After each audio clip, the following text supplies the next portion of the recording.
What's up, ladies and gentlemen? The Podfather Nate here from the Journey into Comics podcast, the flagship show of the Journey into Comics network. I just want to make sure you guys know you can tune in every single Monday for a brand new episode of our show, where if it's comic book related, we've got you covered. The following is a Journey into Comics. Journey into Comics. It's a Journey into Comics. Journey into Comics. Journey into Comics. Journey into Comics. Network. production. To a nicer guy, it couldn't happen. I'm the man of the hour, the man with the power. Diamonds are forever. He put hard times on Dusty Rhodes and his family. And what you gonna do, Andre? History beckons the Macho Man. Yeah. The best there is, the best there was. Austin 316 says I just whipped your ass. 2 words for ya. 2, And you're some man. the champ! Do I have everybody's attention now? What's up, ladies and gentlemen? Welcome to another episode of Journey into Wrestling. It's Season 3, Episode 8. I am your host, Nate. We are live from Lafayette at the North End Pub, and we, as my guest joining me, back for the first time in for way too motherfucking long. Welcome back, Brando. What's up, Deuterinos? You are the co-founder of the Journey into Comics network. Yeah? And you're back. Yeah. And we are here to talk a whole lot of wrestling. There's a lot going on. You know, there is. And, of course, this is now they've officially established the Big Four mantra. They've, for every one of the Big Four, the Rumble, Mania, SummerSlam, Survivor Series, they always couple that in with almost a whole weekend, a whole myriad of events. And, of course, Mania and SummerSlam are like the bigger of the two. But then, you have the Rumble and you have Survivor Series that are more of a gimmicky type thing. That also includes, from the TakeOver perspective, they now included that into the whole weekend of gimmicks as well with the second consecutive year of War Games. What an amazing evening War Games was. I love that you led us right into there because, watching last night, when you watch a TakeOver event, you're never sure who's going to steal the show. It's like they have, time and time again, stars. Oh, welcome. Joining us, are you owner, co-owner? Owner? One of the owners of the North End Pub, Mr. Casey Taylor. How's it going? Pretty excited. Good. Let me see if I can get your mic a little bit louder. Keep talking. Keep talking. Talk about War Games. Yep. That's what we're going to be getting into. Oh, yeah. Diving right into it. So this was an interesting War Games because only 4 matches on the card last night. And that was one thing that stood out. Right out of the gate, we had an amazing match. Casey, I want to get your opinion on this right out of the gate. What did you think of the Kairi Sane, Shayna Baszler rematch, 2 out of 3 falls? I thought it was a pretty good match. I thought it set up the whole future of the 4 horsewoman, really getting them involved, and especially after the Becky Lynch thing this week. I think it's just going to bring a lot of heat to that. Absolutely. I think that those two have worked an amazing program against each other. This is the 3rd time they've faced off. That first match at the TakeOver during WrestleMania weekend, I think it was. Where they were also the finals of the Mae Young, too. And right? the finals of the Mae Young Classic. So they've got this long storied rivalry. Then they swapped the title there for a second, didn't they? They did. Kairi Sane steals it with she's in the Kirifuda clutch and rolls over into a pin and beats Shayna Baszler. And then Shayna gets the kind of BS assist from the 4 horsewomen, the last rematch that cost Kairi Sane. And then they got involved yet again and almost set the tone for this event. But what an interesting build on that match. I really like the idea. Okay, so this is, them adding a gimmick to it pretty much signifies that, okay, this is going to be the blow-off. This is going to be the end of the feud. But with the 2 out of 3, they were able to accomplish 2 things, and that were, keep Shayna strong, as well as keep building Kairi, and you don't hurt her too much coming out of this because of the odds that were against her, and then, of course, she did get, a fall victory over there, so you have that, and coming out of it, on the losing end, her stock isn't devalued that much. Because it's like a stolen victory. In a way, yes, but then again, you also have, the sheer war and the uphill battle, and then you still have that classic heel mantra going on with Shayna, and, the thing is that, and I've always thought this for certain people, like the big giants or Brock Lesnar or even like for somebody who is that much of a real badass, to get that a real good effective heat, they almost have to be that chicken shit. And it's like, how do you believe that they're really a chicken shit? You know, but when you put that other two people in there and you have them against it, it's almost like this oppressive, like, no, I don't want them. Those are dirty cheaters, you know? Yeah, Jasmine Duke is one of the two. I know her from Ultimate Fighter. I don't know the other lady's name, actually. Is the other one Roderick Strong's wife? Yeah, I think so. She's one. I think that's right.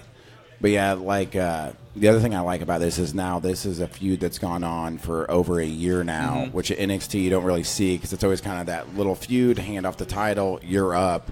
And really these two girls were kind of put in a tough spot because they had that mass exodus of talent last year. Yeah. And these two kind of had to hold the belt Be up. the division. Yeah. Really, totally last be year. the division. Do you think Kyrie has a possibility to sneak her way into Survivor Series and be a part of that 5-on-5 that's missing one member? I think she could. I mean, I really thought whoever lost last night is probably not long for NXT. Yeah, because you're not gonna. Kyrie Sane can't keep losing to Shayna Baszler over and over. That doesn't really help her. We also have to consider the changes that they're looking at doing to the NXT program into the next year, with them making changes to the network and adding a tiered subscription plan to that. And making you don't know this? No, this is news to me, actually. Okay, so like bring it on the last stockholders call or whatever they did, they pretty much confirmed that starting next year, at some point, they're going to be adding a tiered subscription service where, you know, the more money flowing in of that, they're going to be able to extend NXT to 2 hours and maybe even shop it to an actual network. Interesting. So therefore, you like not only is it just a 1 hour show every week that's there to build people up, you're building it to an actual different type of brand for the company that is also, you know, utilized to help bring people over to the other shows. But maybe like what they tried to do with the ECW brand when they relaunched it, try to make it in there. It's like obviously a notch lower, but it's like there with the others. It's still the same company, but it's almost its own different entity. Well, and I really feel like they're able to do that with NXT anyway. Like the stuff that we were watching back like 10 years ago, your Ring of Honors and your TNAs, things that were carrying this other level of, you know, pace, the X Division, all the, you know, that indie pace. WWE was like, we want that, but we're going to make that our own. Totally. And so they slapped that NXT brand on there, and all of a sudden it's on their network, and you're getting almost that indie vibe out of that, but it's still WWE produced, and they can say, yeah, see, we can do it, and we can do it better than you guys. I mean, some would argue that NXT yet again, I mean, we haven't had Survivor Series yet, obviously. We're building to that, but you could almost say NXT already stole the weekend. Right. Well, it does every time. That's kind of the funny thing about it is every single time there's a takeover, I can't remember the last time where I thought the WWE Sunday night event was actually better than the takeover. I agree. Couldn't even remember. Yeah. Yeah. And to be fair, they're two different, you know, products, really, because you have the more higher echelon main roster appealing to the masses. I feel like NXT can appeal to the masses, but it really adheres to the hardcore wrestling fan. Like that is their target market. They know it, and they pretty much you give them their plate, your plate, and they say, oh, you want some of this, you want some of this, you want some of this, and there's like, all right, now go next, and the next person comes up and they get their plate filled, and you get almost everything that you want out of those shows. They do a great job creating feuds. The athleticism is there. These guys are all creative and inventive and not afraid to try new things. We get a lot of that when we talk about the War Games match, especially innovation. I do want to shortly mention that Matt Riddle match that wasn't really a match, like 14 seconds or something. Yeah. I don't really get it. You know that he keeps going around saying he wants to beat Brock Lesnar? That doesn't make sense to me. Did you see the interview with Triple H after the event? No. All right, so like, basically, what I read, like the word is on the sheets, Okay. is that they wanted to do this like a debut, but they didn't want to announce it as a match because they didn't want people to feel disappointed. Oh, damn. Well, like as far as like it being that short, Okay. So it was kind of like impromptu type thing, but like Triple H is like, you see this guy and you think he's a buffoon, you think he's just a goof. He's here and he's like, what are you doing here? And the next thing you know, like you're talking to him and you realize how deeply embedded and how much he wants it and how like down here his heart is in it. He's got that Miz drive. Yes, great. It's what it's something that he wants to do, because he has love and respect for what it is, not just, hey, I did this other thing, and now I can come here and be a success. Yeah, well, my take on the match was more what happened to Cassius Ohno. Like, I'm excited to see Riddle and see what he does, but it was just such a, so is he done? Yeah, why do they keep knocking him down? Well, here's the thing. He doesn't got that Vince body. And there's that, but there's one thing that he is doing. He is a guy that worked the indie scene for how long? How many years? 15 years, I think, 16. He is a veteran. He is never going to be, unfortunately, a big name drawing star. So what they're doing is utilizing him here on this roster to help everybody else. Supplement the talent. It's like, hey, you talk to this guy. He knows how to work a crowd. He knows how to work. He knows how, definitely, like, people who work with him come out the better for it.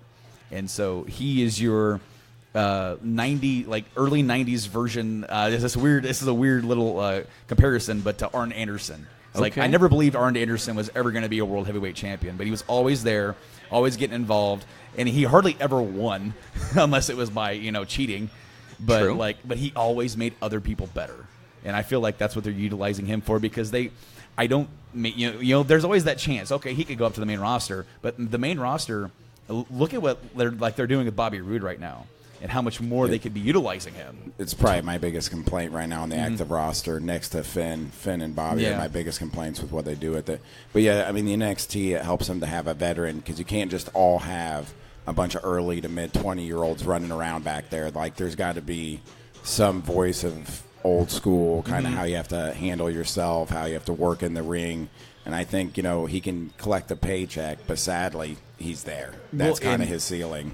And it helps, too, because you can talk to H, you can talk to the agents, you can talk to those guys and get that. But to be out there with them, working with them, and the dude's like, all right, what you just did, now, walk them through it. Move your timing a little bit. It's almost like learning on the job. It's like, all right, now we're going to the next night. Do you remember what we did last night? Here's what we're going to do, and we're going to try it, and it's going to work, and I'm going to show you why. Cassius Ohno is on the job training.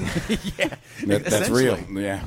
But I mean, those guys, they need it, especially the young and up and comers who are probably at the house shows that aren't getting put on television, who are doing dark matches, who are like not yet ready for the television time, but will move up to that once the next round of the next class of NXT developmental runs in. Yeah. I was going to ask you, do you think there's a storyline possibility in the future coming where a WWE main roster guy goes backwards on purpose and says, this is the land of opportunity, this is where it's happening, like, those guys are old and doing it wrong, I want to make my name here now, even if they never were a part of NXT? They actually have said that they have seen nothing, like there's nothing. If somebody says they want to do that, they'll be like, go. Interesting. Well, because think about it. Drew McIntyre kind of had to do that, recreate himself, and it actually does help him. I mean, he didn't do exactly what you said, but there is kind of a, if you lose him, you make him kind of come through NXT. Because that's one thing I do like they do, is when they bring in other talent, unless it's super upper echelon talent, you kind of have to go through their little system. Totally. Right. And then you had, a few years ago, Cesaro went down and worked a program with Sami Zayn. He was already on the main roster. Sami wasn't. But they had history on the indies. So, okay, go in there and show us what Sami can do. Because there is a difference. They don't want you to work your indie style. It's almost like they beat that out of you. Like, all that stuff you learned, cool. Forget it. Transpose it. There's some who can and some who can't.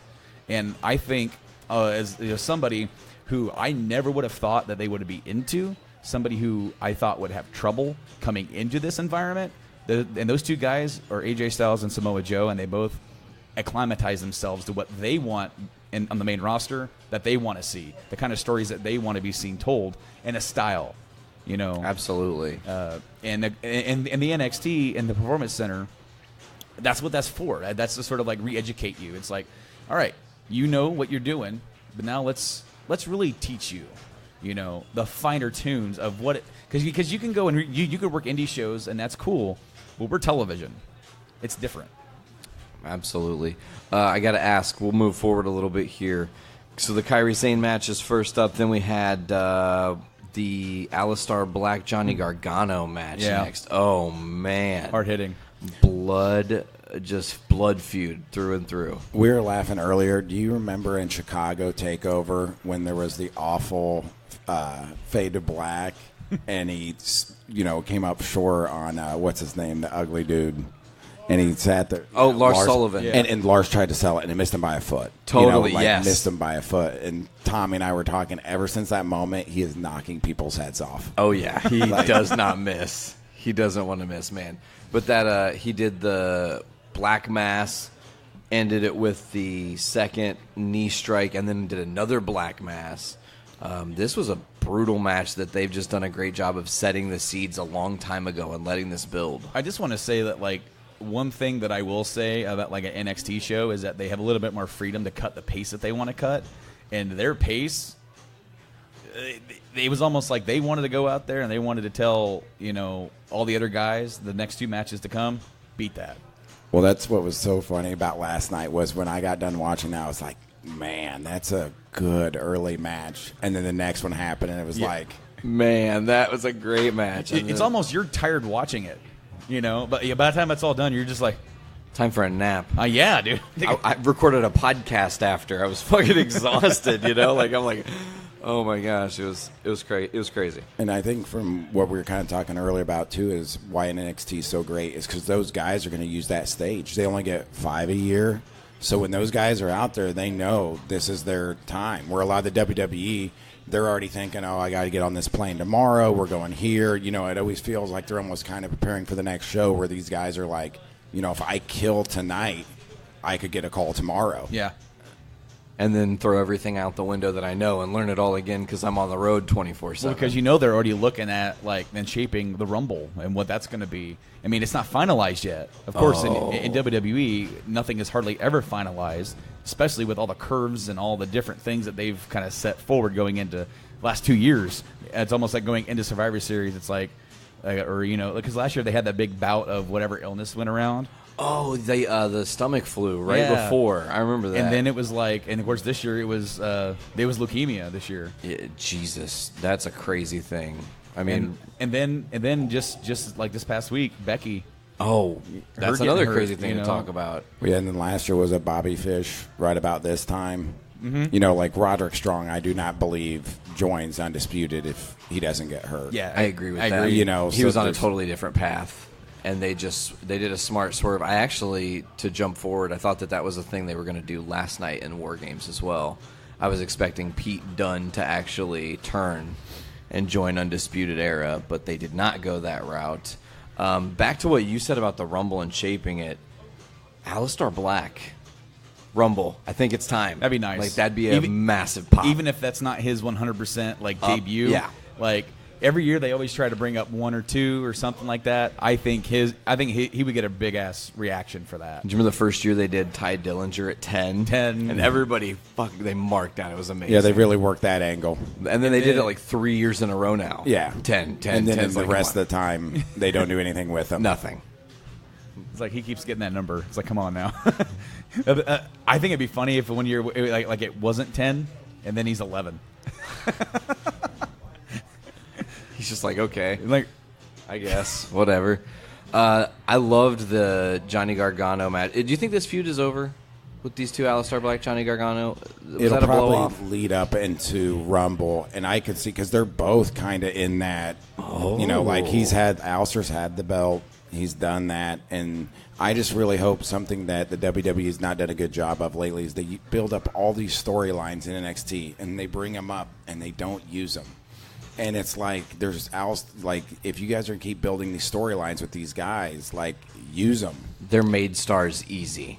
Super easy. I just feel like their creative team doesn't know what to do with them a lot of times. That's happened with Bobby and why he's teaming. That's going on right now with Bray Wyatt. Bray's ready to come back, but they have nothing for him. Harper, or Rowan gets hurt, and then Harper's like, all right. And then he's like, and they're like, yeah, we got nothing for you right now. And then he ends up going getting surgery on his wrist or whatever. It just so happens, all right, they don't have anything for him anyway, so I'm not really, sitting on the shelf. If I'm going to be sitting on the shelf, you might as well take care of yourself, whatever you need to do. But that is a big unfortunate thing, is I feel like you got all these big-time writers, 20 writers, whatever it is they have now, and then they go and then they write all this stuff, and they get to Monday, and Vince is like, no.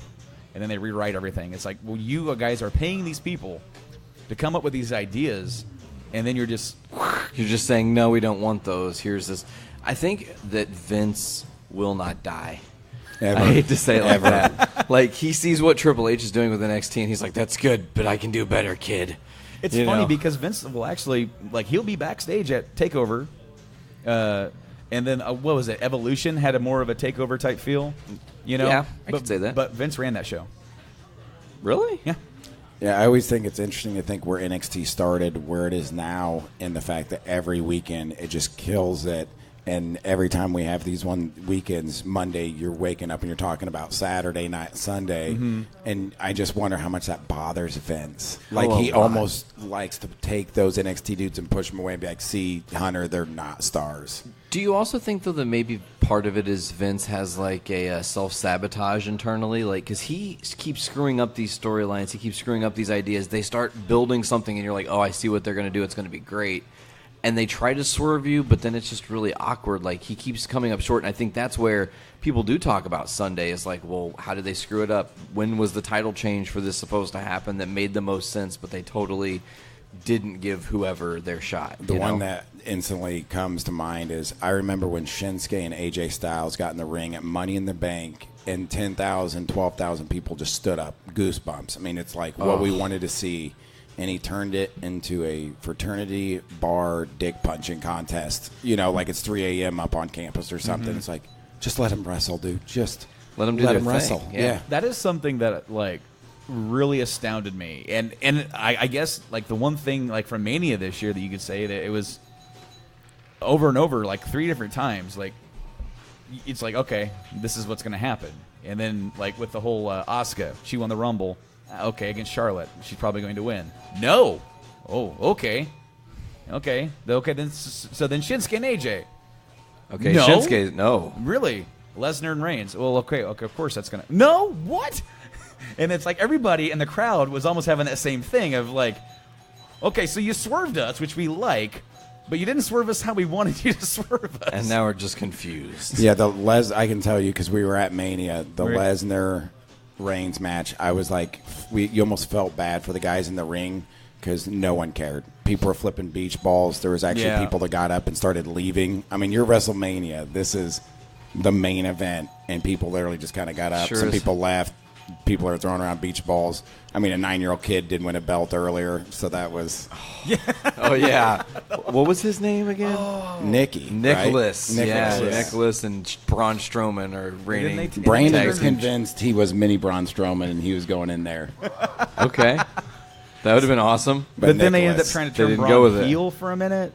That was weird also. But then they do like... Never mind. We actually our top guy's sick, so we need him face again. I tell you what, they've Reigns is going to be so over when he returns. Can I just say? Well, the thing is, like, do you have any genuinely idea? Because like his story is so good now. Like I hate to say it like that. How big of assholes are the crowd going to be? Like, feel like they are if they're still going to boo him? You can't. No, you can't. It makes you a bad human That's being. exactly why he's going to be even more over. It makes you a bad person. Well, because then, of course, they're going to tell the big comeback story, the win, because that's written for you. It's almost like here's the script. All right, there it is. It's there. But I mean, you're right, because you look at it and it's like Reigns has had run-ins where he's failed tests for the company and been pushed back and lost titles when he was just anointed titles and forced to come back up through the ladder and whatnot. And then he's the champ. He's done it. They've sold that he's the Universal Champion. It's almost like the crowd just accepted it. He's all right, he's like 80% over at this, maybe 60% over at this point. It to depends be on what honest, city. Depending on the city. And then the real shit happens, and the leukemia thing comes out, and you think next year, a year from now, if they bring him back at the Rumble, there will be no bigger pop. No. I mean, that's like a life in the mixture of the art of wrestling. You have to root for happening. him. I mean, it's... So it'll be crazy. Or they'll just turn him into a heel completely unexpectedly and make him a dick to everybody. So then they have to boo him. That is exactly Vince's move. I guess the whole Ambrose turn was not even supposed to be against Rollins. It's supposed to be against Reigns. And they were going to build up into Mania together. And that was going to be like the Raw Mania match. It was going to be Ambrose and Reigns. Shit. But then when all this thing happened, then they fast-tracked it. Some people were wondering, you're like, I wouldn't have done it that night. I'm like, that was like the best wrestling angle I think I've seen, because that got that Raw Like, no one's going to cheer him that night. No.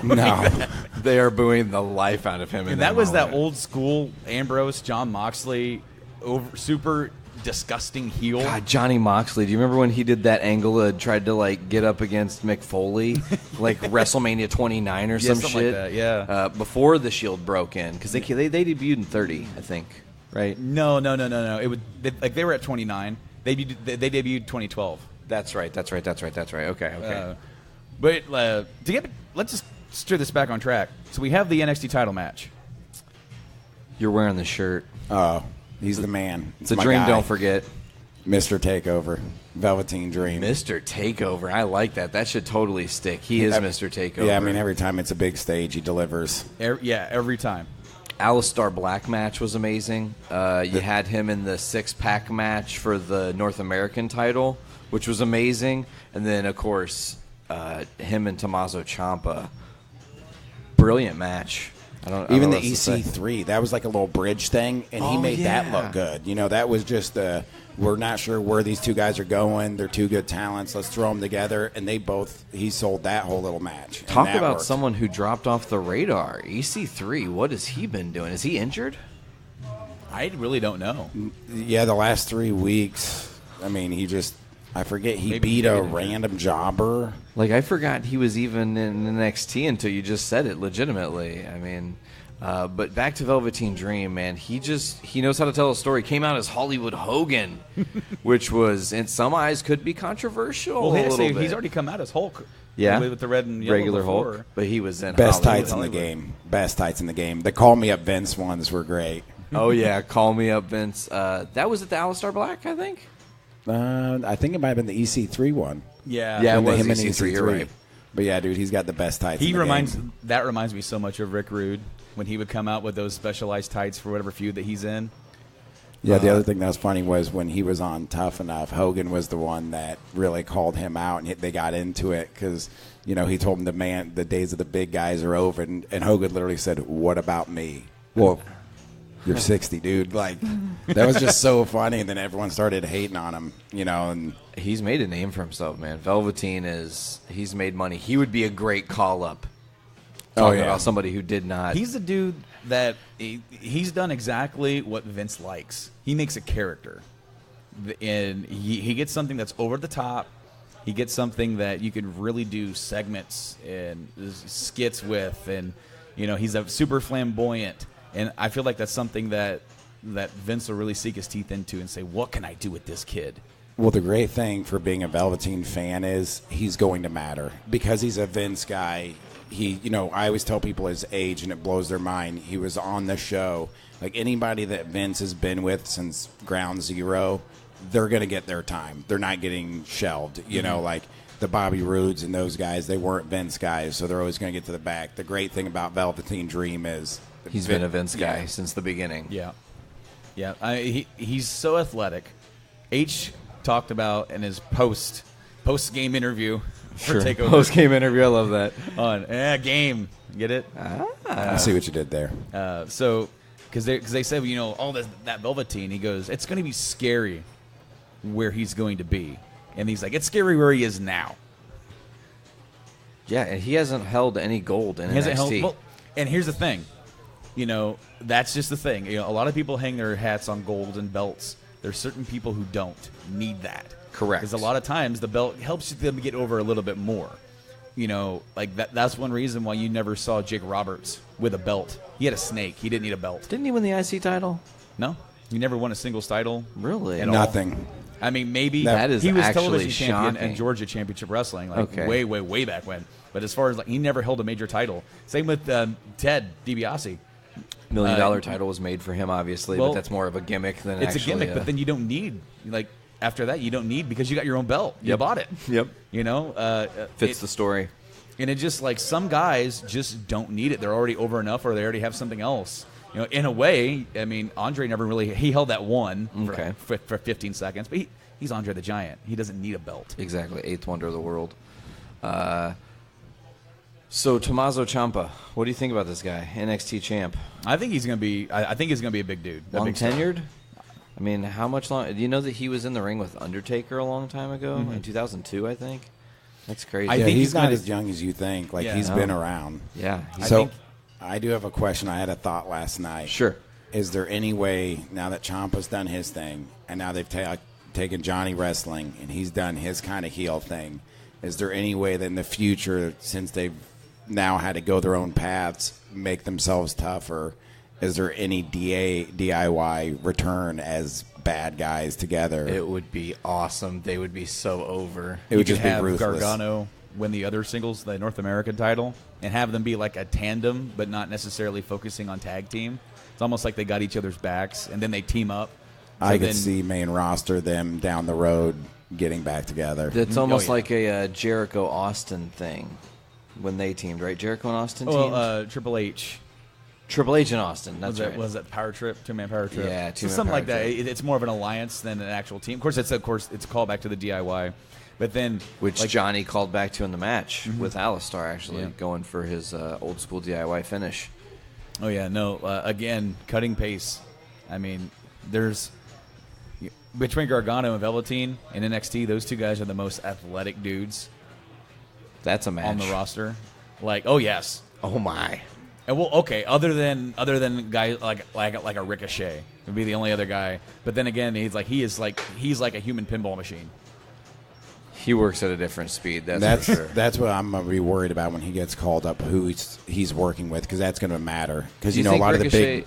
Do you think he's going to get undershuffled into 205? I don't think that, but I think normally the high flyers tend to get lost in the shuffle because Vince. It's no secret Vince likes the bigger dudes.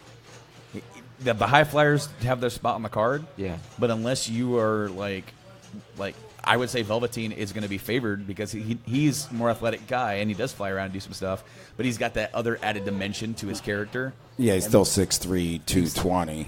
Yeah. You know, like, I just don't, to agree with you, I don't see in 3 years where we're talking about Ricochet, Braun Strowman. You know, like, I just don't see where they're going to ever give him, Vince is always going to push the big guys. Exactly. And that's not going to be, if Ricochet gets a time, it's going to be with Daniel Bryan, AJ Styles, Finn, those types of guys. Ricochet's got that kind of like Kofi Kingston, Evan Bourne-esque path. Sure. Where he's ultra talented and can do it all. He's but got a they're spot on the not- roster for They're sure. not going to give him enough, I don't think. Maybe, though. He is North American champion right now. Well, I mean, it's all in the eye of the beholder because you think you got to figure it out, and sometimes they get up there or they get on the roster and they just get a fire under their ass and they get the right crowd reactions and everything's in the right spot. And sometimes those magical things do happen for those people.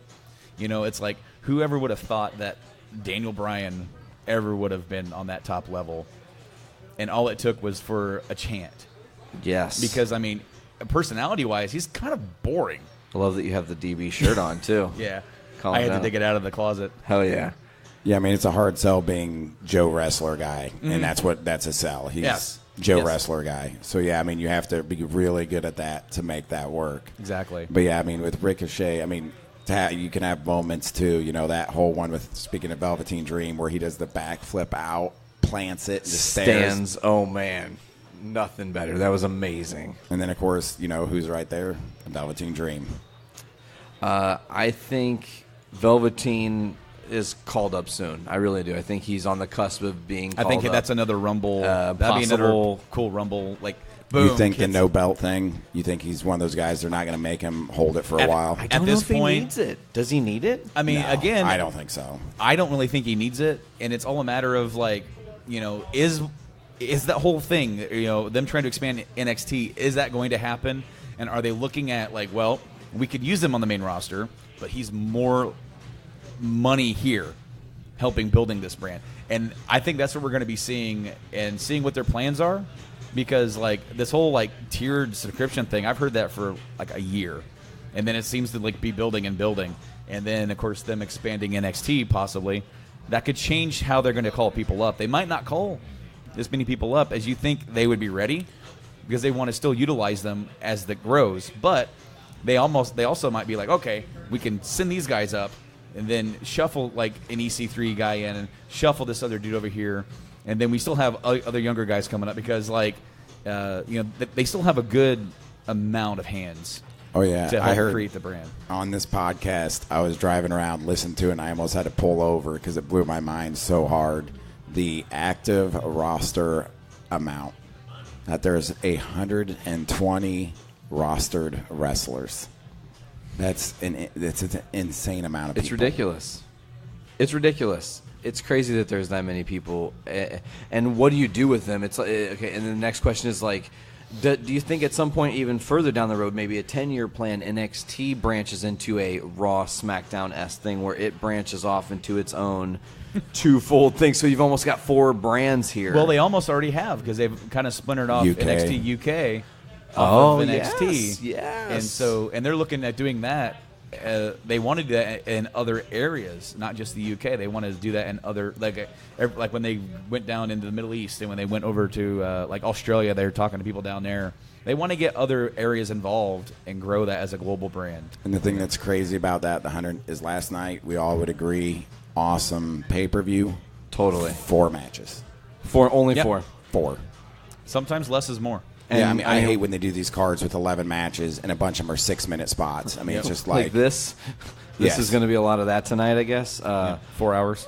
Before we get to that, and we'll talk predictions. We got in a one more second. thing. We do have one more thing because obviously the main entree of the evening was the War Games match. A little bit more of a classic rendition this year with 2 teams. Yeah, only 2 teams, taking it like way back to the Superpowers 4 Horsemen era thing, way back in the first one. I loved that. They told a really brilliant story with this, across the board. Undisputed Era is like the best team. They won last year. They have kind of just taken over NXT. They're their own, again, to harken back to the NWO, but they're like their own NWO style thing. They don't care. They run roughshod. They get what they want. So they get the advantage in the match to start with Always, 2 the guys heel team instead has of to get 1, the advantage. which is great. And I love that they back and forth build this, and it was the momentum shift. It would be even, and as soon as it was even, like the War Raiders and team would be whipping ass on the Undisputed Era. But then Pete Dunne gets locked in. that was great. Oh my God! It was so brilliant. And like I said earlier, in my mind, I was like, Pete Dunne should totally heel turn here, having him locked in even, and then he comes in and just starts laying people out on the other team. Well, they keep screwing him over, too. He's the guy. Roderick Strong flipped on him at the takeover. He's been just screwed over so many times by them that it just makes sense. Yeah, absolutely. This year I felt like it was a harken back, well, not only with the 2 teams, but with the style of that was booked. If you grow up watching NWA, WCW, and the War Games, it was always that kind. It was almost never fail. The heel team would get the advantage, and you get the 2-on-1, and then you get it evened out. You get the kind of a comeback, and then it kept piling on until you got to the, to your big finish. Again, I felt like that was a little bit more akin to the old school War Games matches, because even one thing that I feel like that they did, when they reintroduced the match last year, was take the top off the cage. Super smartest thing they could have done. Because back then, in the older times, dude, the cage matches were the easy matches. Those were like, man, we don't have to work nearly as hard, and we can just get thrown in there, and we can sell for like 5 minutes. It's like people are gonna I just got thrown into a cage. Who's gonna believe that I'm not hurt? Yeah, exactly. But now with that cage removed, then you unlock the ability for more movement in more spots. High-flying moments. Exactly. Well, also, I like the whole thing they did there where they get Ricochet and Adam Cole up there. Then all of a sudden they're trying to chuck Ricochet over the top because that's a victory. So it was like another cool way. A different element to cause the match to change. Very smart. It's smart wrestling, too, to think in the match. Like, we can utilize that in our moments to really sell the possibilities.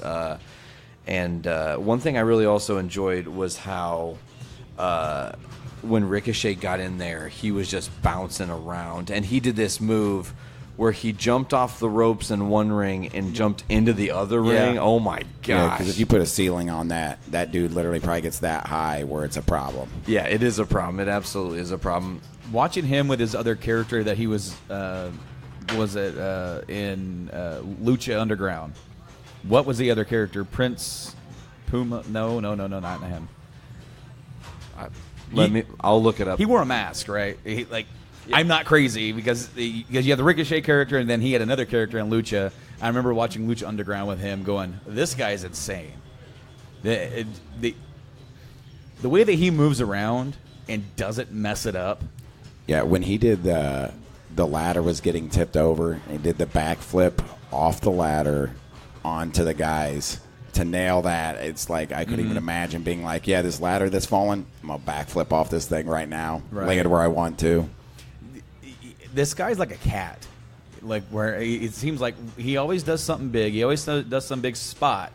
Yeah, his center of gravity doesn't make sense. Like he should at one point stumble, and he doesn't even stumble. Was that right? It was Prince Puma. Oh, you called it. You did call it. Good job. Trevor Mann is his real name, by the way. Not to interrupt. His name is Trevor? Trevor Mann. Well, Trevor, you did a good job last night. That's a weird one. That dude just does not look like a Trevor. He doesn't at all. He shouldn't be a Trevor. GTA 5 has forever ruined my idea of what a Trevor is. Yes. Oh, my gosh. That guy, I can't think of that guy. He's from Walking Dead. I can't think of his name. Oh, Simon. Yeah. Like he didn't even have a name for like where we got introduced, so we just called him Trevor. Trevor, yeah. But back to it. The match ended amazingly. There were some cool different spots they did. I loved like the every single person in on it bump from the top of the cage with Adam Cole taking that suplex with like a triple power bomb happening while Hansen's actually getting choked out in a sleeper, so he goes down to like they went for it. Earlier, the matching chairs. I like the matching chairs. The Undisputed Era chairs, that was cool. And they just look like the Undisputed hyenas. The Undisputed Era really wrestled this match like calling back to like the old school.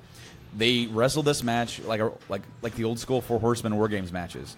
There was definitely a scare too, by the way. Bobby Fish, he got bumped into and his knee like twisted all crazy, and he was panicked that something really wrong had happened. But I guess he's just banged up. They thought he was going to be re-injured, but he's fine. That would have sucked. Oh yeah. Oh, I just returned my first like real full match back, and back on the shelf for 9 months. Yeah, because that's about going to do it for him. I mean, if he got hurt again like that, because once people start getting hurt, Vince gets horrified of you and just deems you a non-worker. And then, well, I mean, in a way, it seems like Finn hasn't really recovered from that. 100%. You know, because it's like they were going to put him in that spot. You know, he might not have had like a big, huge long run. They were being like, "Here's your chance. Totally. We're going to give you the spotlight, and you're going to shine." Or, you know, our guy's getting punished. Was it Roman when he failed that drug test? Yeah. He got hurt in the match. And ever since then, he's come back and he's wrestled some good stuff. So, but yeah, you know, a power bomb from 10 feet into a ring, you know, that's just not a good move. It's just not. Oh.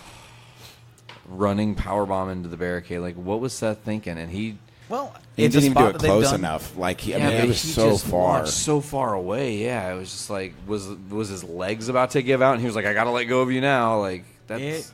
It was a miscue, you know, oops. And, you know, the thing is that if Finn would have just took it, he probably would have been fine. But, you know, his reaction was, oh, crap. And I'm too far away.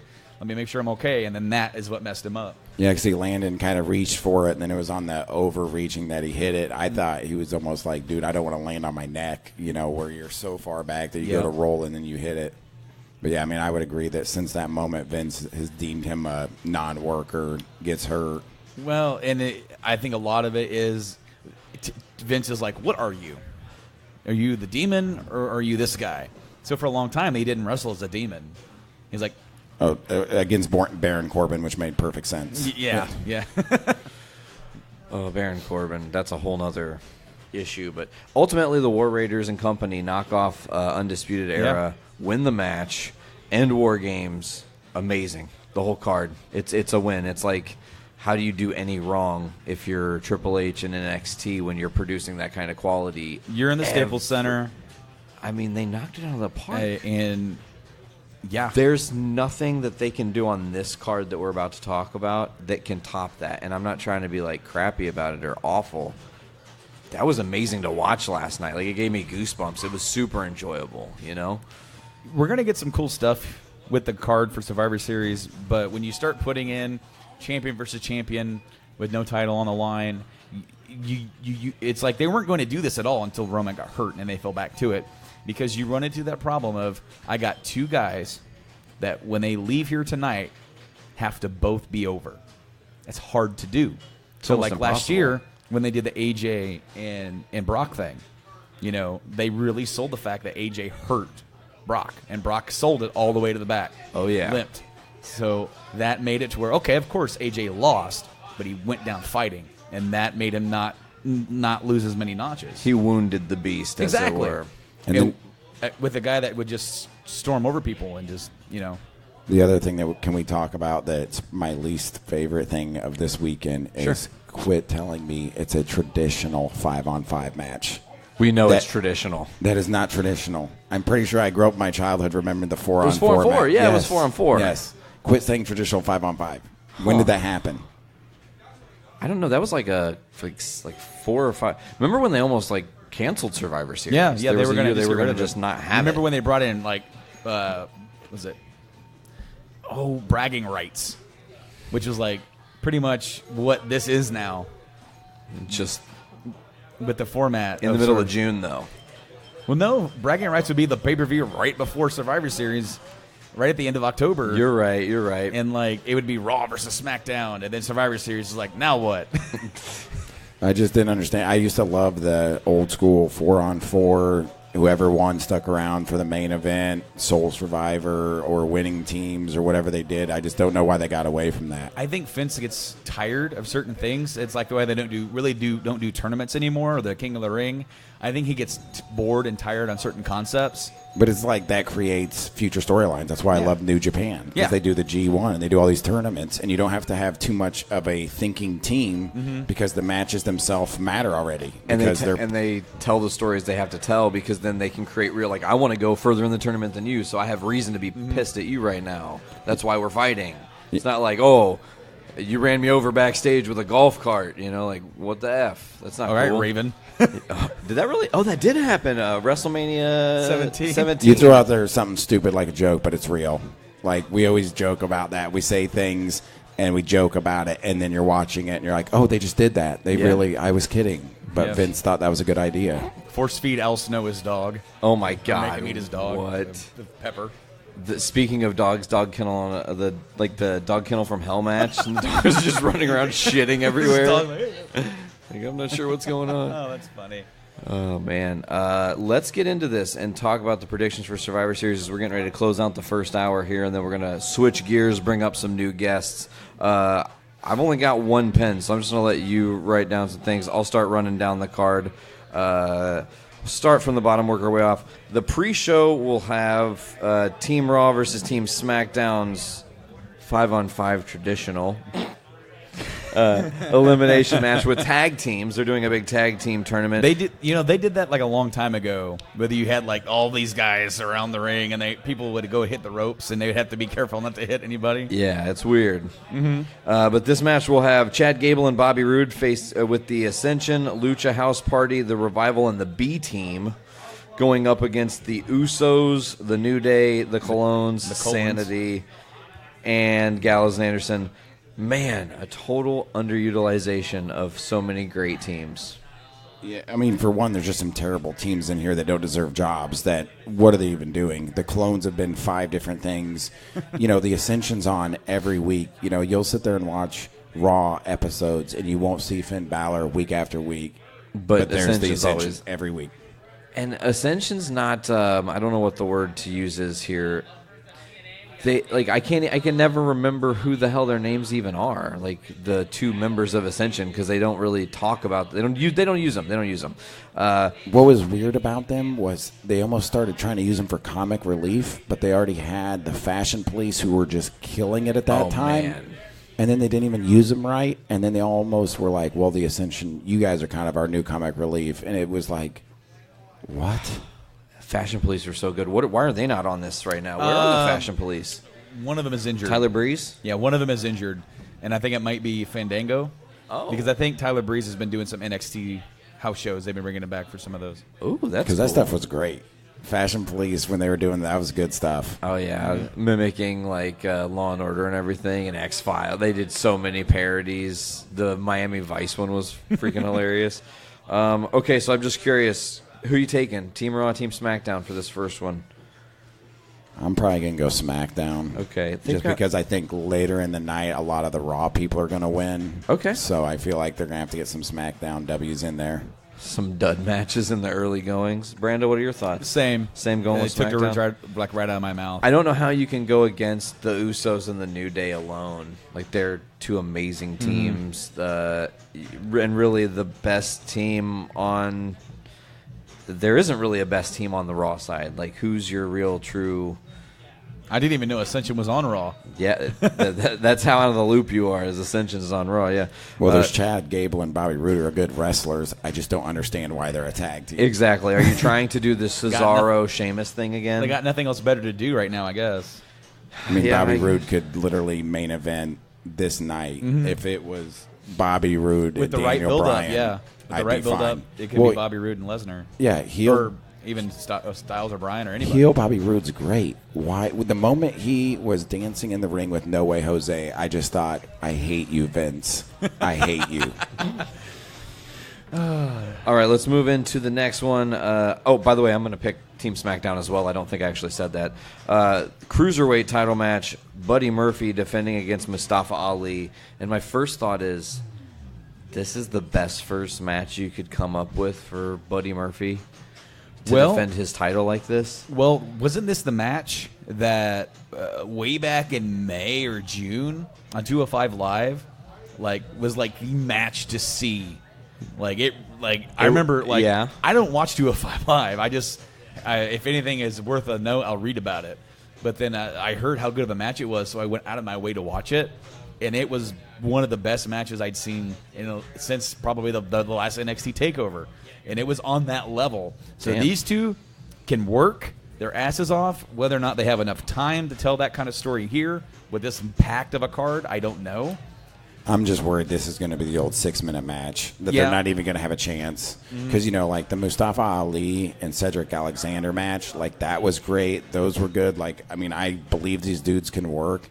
I just feel like this is one of those they're not going to get the opportunity. I'm with you. I agree. But if I had to pick, I'm just going to take Buddy to retain. Okay, Buddy retains. Same thing. I can't argue with that. I don't really see anything. This is the only title match on the whole card, by the way. Yeah. So obviously, it's so weird. That's so weird. It is weird. On Survivor Series, there's no other titles up for grabs except for the Cruiserweight title. So moving forward, we got the Raw versus SmackDown Women's 5-on-5 elimination match. Nia Jax, Tamina, Ember Moon, Natalya, Ruby Riott, homegirl Ruby Riott there, versus Naomi, Sonya Deville, Asuka, Carmella, and Brandon's personal favorite, TBD. Oh. Who do you think's going there? Good old TBD. Well, considering that he's taking a break from his promotional tour for TDB Yoga, okay, I'm so glad that he's actually in a featured spot. I just don't know why they put him in with the ladies, with the gals. But you know what? It's a spot. You know. Sure, yeah. I mean, even last year, what's his name? Mr. Snapchat himself, James Ellsworth, got a spot last year. So, man, this is difficult. This is difficult because... Do you call someone up? Is there a lady that's not utilized on the roster that can go in this spot? I mean, is that Nikki Cross? I mean, is that... Oh, that could be ultra obvious. Yeah, I mean, that's the obvious one. But then it's like, all right, so you got Nia and Tamina on the other side, and you've got to knock both of those off. Those are your big... So you're not going to bring Mandy Rose in to fill that spot? And I'm wondering... Part of me wonders, is that because of the attack on Raw, they'll put the Raw women over since they got kind of beat up on Raw? Okay. Or will they double down on that? Have SmackDown, get revenge See, for... I vote on the double down. I think this is a SmackDown win. Okay. So you got one SmackDown win. The other is, can we talk about Nia Jax? And at what point is she going to get in trouble for hurting all these girls? Because she put Bayley out. She put Alexa Bliss out. She just straight punched Becky Lynch in the face. Just straight punched her in the eye and nose. I read something where since she's been called up, she's put 6 girls on the shelf for at least extended time. Jeez. Have you seen where they took the picture of Becky with the blood on her face and they put blood lass like the old Austin, when Austin had the blood T-shirt, Yeah. like Bloodlust or whatever. Yeah, and they did that with her. Bloodlust. That's amazing. Yeah, good for her because that was an iconic moment. That just put her so over. It has. When she comes back, I believe that moment, even though it's detrimental to her tonight, is going to be so beneficial to her later. Especially since now they're talking about long term, they're going to make this feud with Ronda and Becky go to Mania. Yeah. Well, the other they can do is they can eventually the four horsewomen because now Becky and Charlotte are back on the same terms, side. yeah. They're good. They're like, oh, now here's an opportunity to straighten this one out. Well, that's tonight. You could have a Bayley or Sasha turn on Raw, go pro SmackDown. Yeah. You could have that whole thing and start working that. That would be awesome. It just depends on how fast they're going to do with the girls, the other two, not Shayna, not Ronda, what their time frame is. Okay, so let's get down to it. Who wins? You want Team SmackDown, Yeah. Casey? Brando? I'm going Team SmackDown. Okay, I will actually disagree. Team Raw is going to win this match. I think that Ember Moon or Nia are going to be the last woman standing. It wouldn't be surprising that even though Nia hurt Becky, that they still give her last woman standing honors. Just it's weird how they do stuff like that, Did you see her hand? Yeah, it broke the hell out of her knuckle. It was crazy. Who do you guys think for your last Survivor? Well, I mean, Are you going to go TBD? It's either going to be Oscar or TDB, yeah. Oh, that's amazing. Yeah, I mean, it's kind of about time for the Asuka push back. It's Start to really build her back again. I mean, so I would go with Asuka. Just I think it's about that time to start giving her the push. All right, Brando, take us away on the next one. What's that next match? The next match is the Raw versus SmackDown 5-on-5 traditional elimination match with Raw side Braun Strowman, Dolph Ziggler, Drew McIntyre, Finn Balor, and Bobby Lashley. That's a hell of a team. Against SmackDown Commissioner Shane McMahon, Jeff Hardy, The Miz, Samoa Joe, and Rey Mysterio. Also a hell of a team. Yeah, pretty well balanced. I feel like Raw has more power between Strowman and Lashley.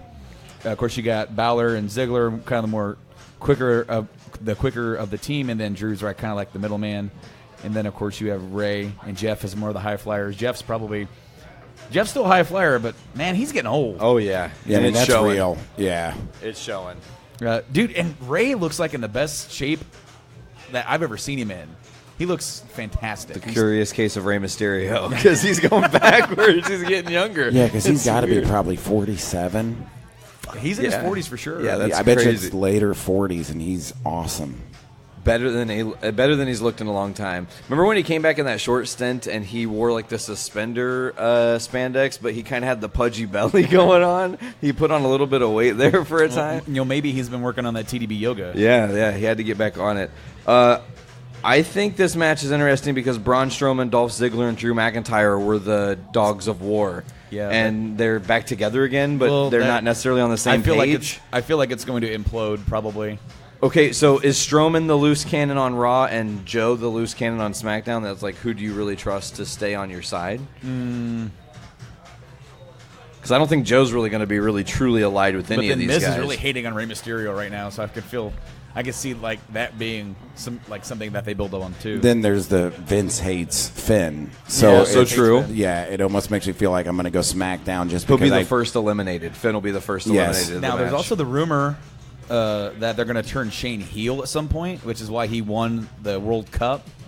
So this could be another chapter. He is the last surviving Again, like last yeah. year?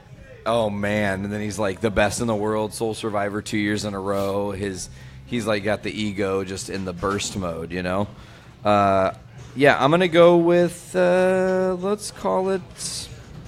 I'm going Team Raw again. I'll take Team Raw. They got Braun Strowman. I can't go against Strowman. See, I'm going to go SmackDown for Vince's sheer hate of Finn Balor to make sure that he's on the losing side. He's he's the first eliminated and the whole team loses because Finn's a part of it. Like fuck them, I'm going to Raw, and Strowman's the last man standing. Okay. I think they're going to build the Mania with Strowman and Lesnar. Ooh, I really feel proper like, anointing. Yeah. Okay, it would work. I think that's where they're going to go, and it's going to start here, kind of. Then again, they could throw me for a curve, and they could end up eliminating Strowman by having him not get pinned because of the whole Dolph and Drew McIntyre thing, because I think he's going to have a thing with. It's weird because they were building between him and McIntyre, but there's also a thing with him and Corbin now. Yeah, that's going to take place before, and I think we're going to get to the Rumble, and all hell's going to break loose. I have a fantasy booking for the Rumble that we'll talk about later off air. Sure. But I think that Drew McIntyre alternately could be the last man standing because he's the guy that could be getting a huge push coming into 2019. So I agree. Do you think that almost a guarantee somebody on either side kind of flips and does some sort of future storyline? Because there's no way you should put all these guys together and not be able to walk. Yeah, and walk away with some. You should have some storylines coming out of this. Yeah. Okay, I like that. I like that a lot. Okay, so we got Team SmackDown. Did you pick SmackDown? I picked Raw. I picked Raw. Raw. Okay, we're gonna move next into the one that, man, this is gonna, I think, just be a great match regardless. Like, this could be the one that steals the show. The tag team champs on Raw versus the tag team champs of SmackDown. The Authors of Pain versus the Bar. It's both of these teams work hard, man. And the Authors of Pain won me over in NXT. The first time you see them, you're like, oh, okay, a couple of big dudes, but they can work. They can really work. And yeah, their combo moves are awesome. And then, of course, you have Cesaro and Sheamus that are like, all props to Cesaro and even Sheamus. They're both workhorses. Lightning in a fucking pan, man. Like, who would have thought those both two would have worked? Both of them are really hard workers. Yeah, and they work great together. That's what I'm excited about seeing with these guys, is just to really see where, because if you can get in the ring with Cesaro and Sheamus and hold your own, then I think it puts you on that. And you have some staying power, absolutely. You're in the echelon of the New Day, the Usos, these really upper guys. You don't get lost in the shuffle like the Ascension. So I'm taking the Authors of Pain, actually, as a surprise win here. It's not going to be easy. I do think they're going to have some good back and forth, but I think ultimately the Authors of Pain do come out victorious. I agree. I'm going with them because I feel like they need the win more than the Bar needs the win. Okay. And the Bar can take the loss.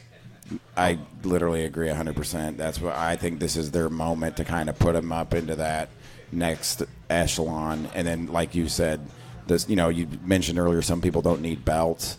The Bar can lose. They're awesome. It's absolutely. Absolutely. Okay, so up next, this is a weird one because this is a match that shifted really fast in the landscape, like a week before. The one of two matches that shifted. One of two huge matches that shifted a week before the actual event, as Ronda Rousey, the WWE Raw Women's Champion, takes on Charlotte Flair, not the Raw or the SmackDown champ Becky Lynch. Obviously, you put over Rousey here. It makes no other sense. It makes no sense to have her lose because, as far as I'm aware, they're not going to have Becky involved in any way. Okay, she's on the shelf. Is that confirmed? Because that'd be my thinking, is if Charlotte wins, getting Becky involved in the whole outcome. That's how you would do the it. Feud. That's how you would do it. But this would also be Ronda's first loss.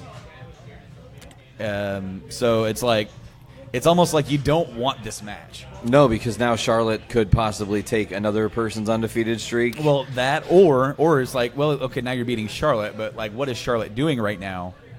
And it's almost like this is the match that you would have wanted to see at Mania, but it's almost like Charlotte and Becky flip-flopped. Yep. And now Becky's way more over than she was last week.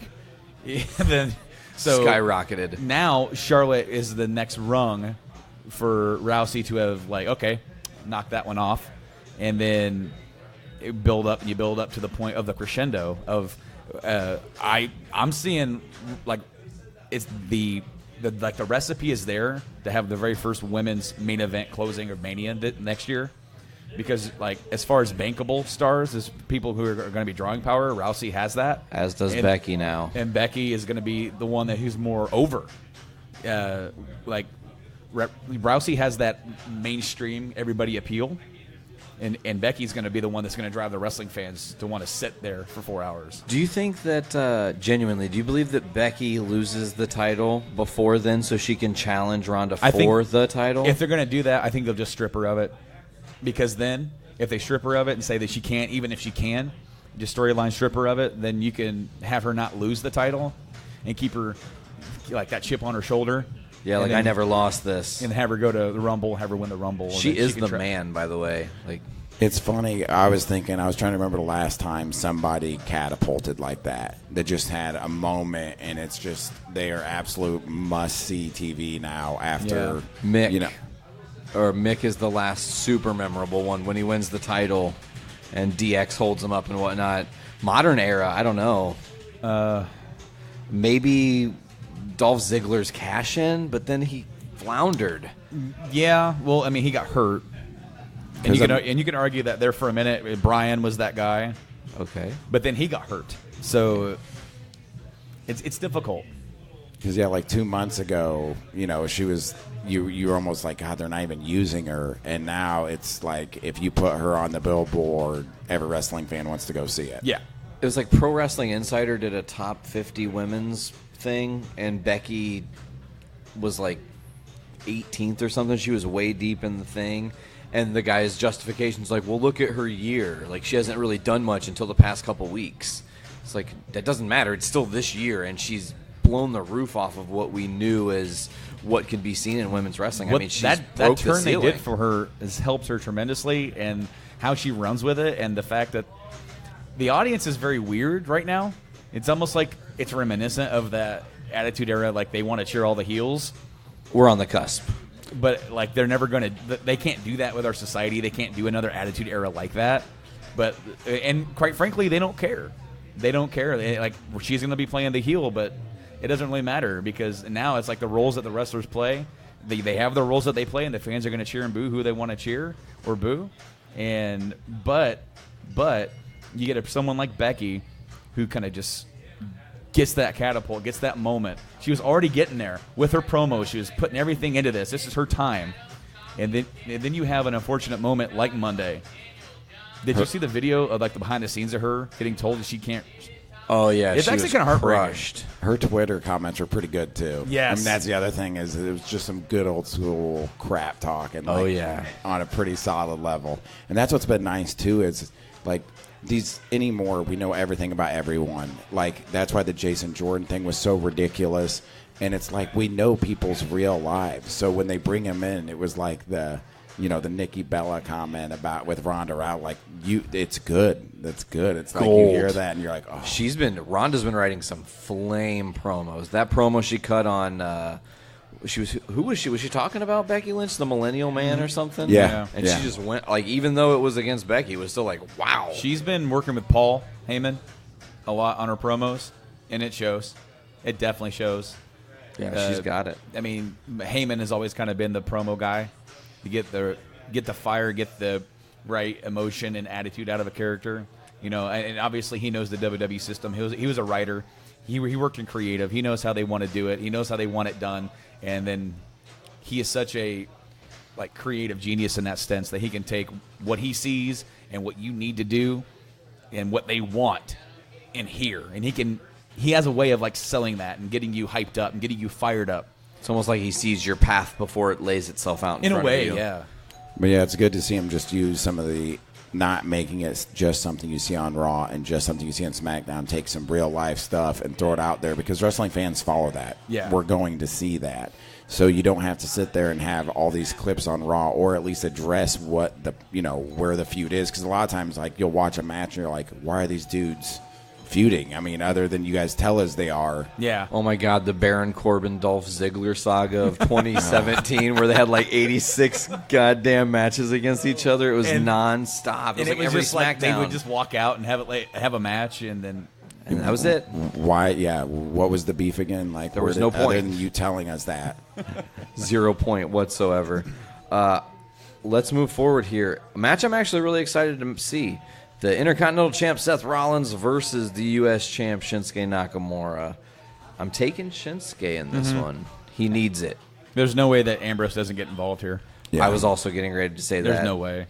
Ref gets taken out. Ambrose jumps in the ring, hits the dirty deeds on Rollins. Maybe even puts Shinsuke on, Rollins. Who knows? But, I'm taking Shinsuke. Brando? Same. I agree because I almost forget that he has the belt. He's got to get going. They got to start doing something with him. Absolutely. He's slowly sinking. in the SmackDown blue, you know? Well, it's typical United States champion stuff. You know, occasionally you get the guy that makes the belt, and they bring it to being prevalent. You know, like the John Cena Open Challenge was awesome. You know, that was such a cool thing. Kevin Owens, when he did it as well. But Shinsuke is just falling off with it. Absolutely. All right, the final match of the night. This is a big shakeup from what we thought we were getting because on SmackDown, out of absolute nowhere, Daniel Bryan turns heel and becomes the WWE champion. He got hindered. AJ got hindered by Jinder. Just like Jinder got hindered last year. Yeah, because Jinder was going to be the champ, and they did the swerve. They did the switch. Man, that's weird. And then AJ's not even on the card. That's why. Did something happen there? Is something going on? Or I think from what I heard, Bryan has been pushing for a heel turn since his feud with The Miz. I guess he felt like it was detrimental to him, and he ever since he came back, that first rush of he's back, and then it kind of went down, and then he's not a top guy. He's kind of a mid to upper. Card, yeah. And then, so they put him in with The Miz. And, of course, that's like a callback. The feud that never ends, like Sami Zayn, Kevin Owens. That when literally 176 matches against each other after Battleground 2016, where they were supposed to never have another match against each other again. Immediately get drafted to SmackDown. And then they became best friends, and then when they get back, they're going to fight again. It's going to happen. But coming out of that, he wanted to turn heel, and Vince was like, no, not yet, and that's not the right time. And then for whatever happened, was it part of the Roman thing? Was it part of the Becky thing that he's like, all right, yeah, we're doing it, and we're doing it all tonight. We're going to catch everybody off guard. So they got told literally Tuesday afternoon, this is what we're doing it. We're doing it tonight for Maximum Impact. We're shaking everything up. No one's going to see this coming. Okay, let's go for them. I did not. I mean, I started getting. I was record it and watch when I get home later that night. Yeah. And my phone was just blowing up, just being like, "Did you watch SmackDown?" And it's cool because it's been a while since you've really gotten that where people are like, "Dude, did you watch SmackDown?" Yeah. That cool buzz that you're not expecting. I think it makes me wonder. Okay, so you got the top match here. They just turned Bryan heel. Lesnar is a heel.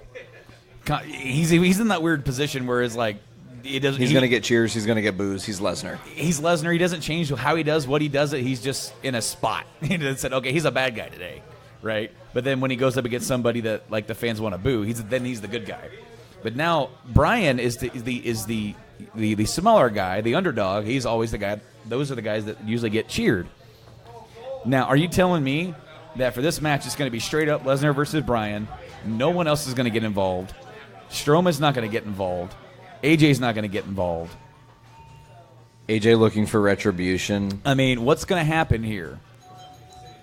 The other thing that I'm wondering about is the style, because I remember back on Total Bellas before I do watch with my wife, I do.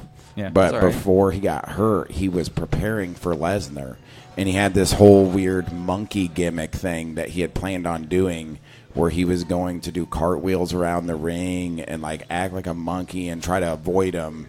And I wonder if he's actually going to implement this, but his whole gimmick was to wear him out and to try all these jumping on his back, doing cartwheels. So I'm kind of interested to see the dynamic of those two in the ring, how it goes. Because Lesnar can't pick up Bryan and start German suplex him everywhere. No. It's going to happen, though. He's going to go to Suplex City for at least a couple. He's going to get some drops, but Lesnar's a pro.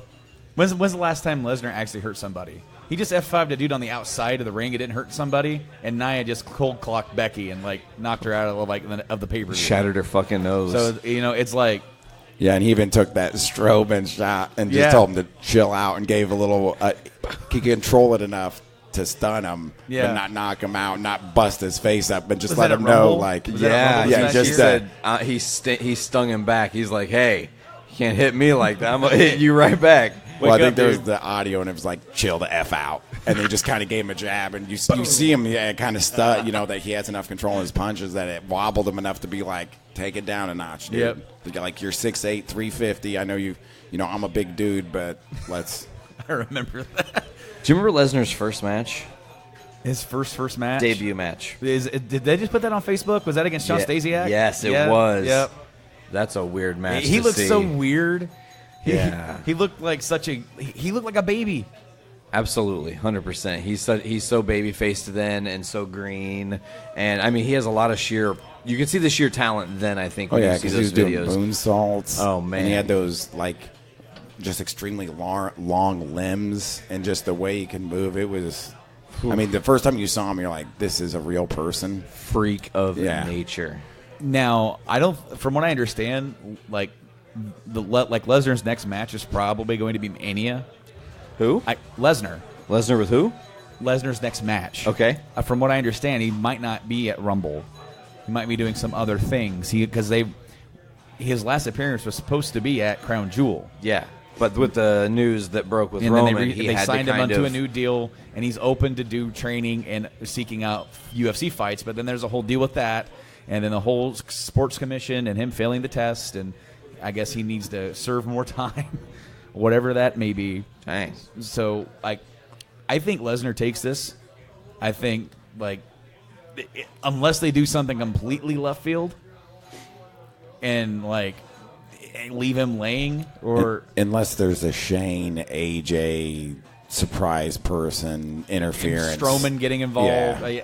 And I actually, there's this conspiracy theory. Let me just say, I don't think this is going to happen, but Sure. it was something. They posted something yesterday on Facebook. WWE did it.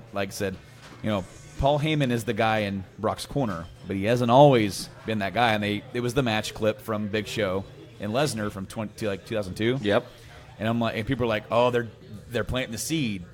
Is he going to turn? Because he on SmackDown he had that whole promo about how good Bryan was. And it's like, is Bryan going to be the next Paul Heyman guy? Ooh. And transition Ooh. to get even more heat on Bryan.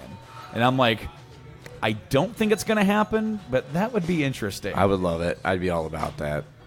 I think that, as you said, Lesnar has to win this match. Yeah. They kind of have to protect him. They don't really need to protect DB. He just won the title. It's not going to hurt him. He can go back to SmackDown and start defending the title. His stock will just continue to rise. There's not going to be any drama there. And there's going to be probably a TLC AJ match, return match. So. Ooh, that's Yeah, good. I mean, that's the good thing is you can turn it right back over and roll Daniel Bryan right back with the AJ, and it's good wrestling. It'll be good TV. Yeah. I mean, so he does not have to win this. Yeah.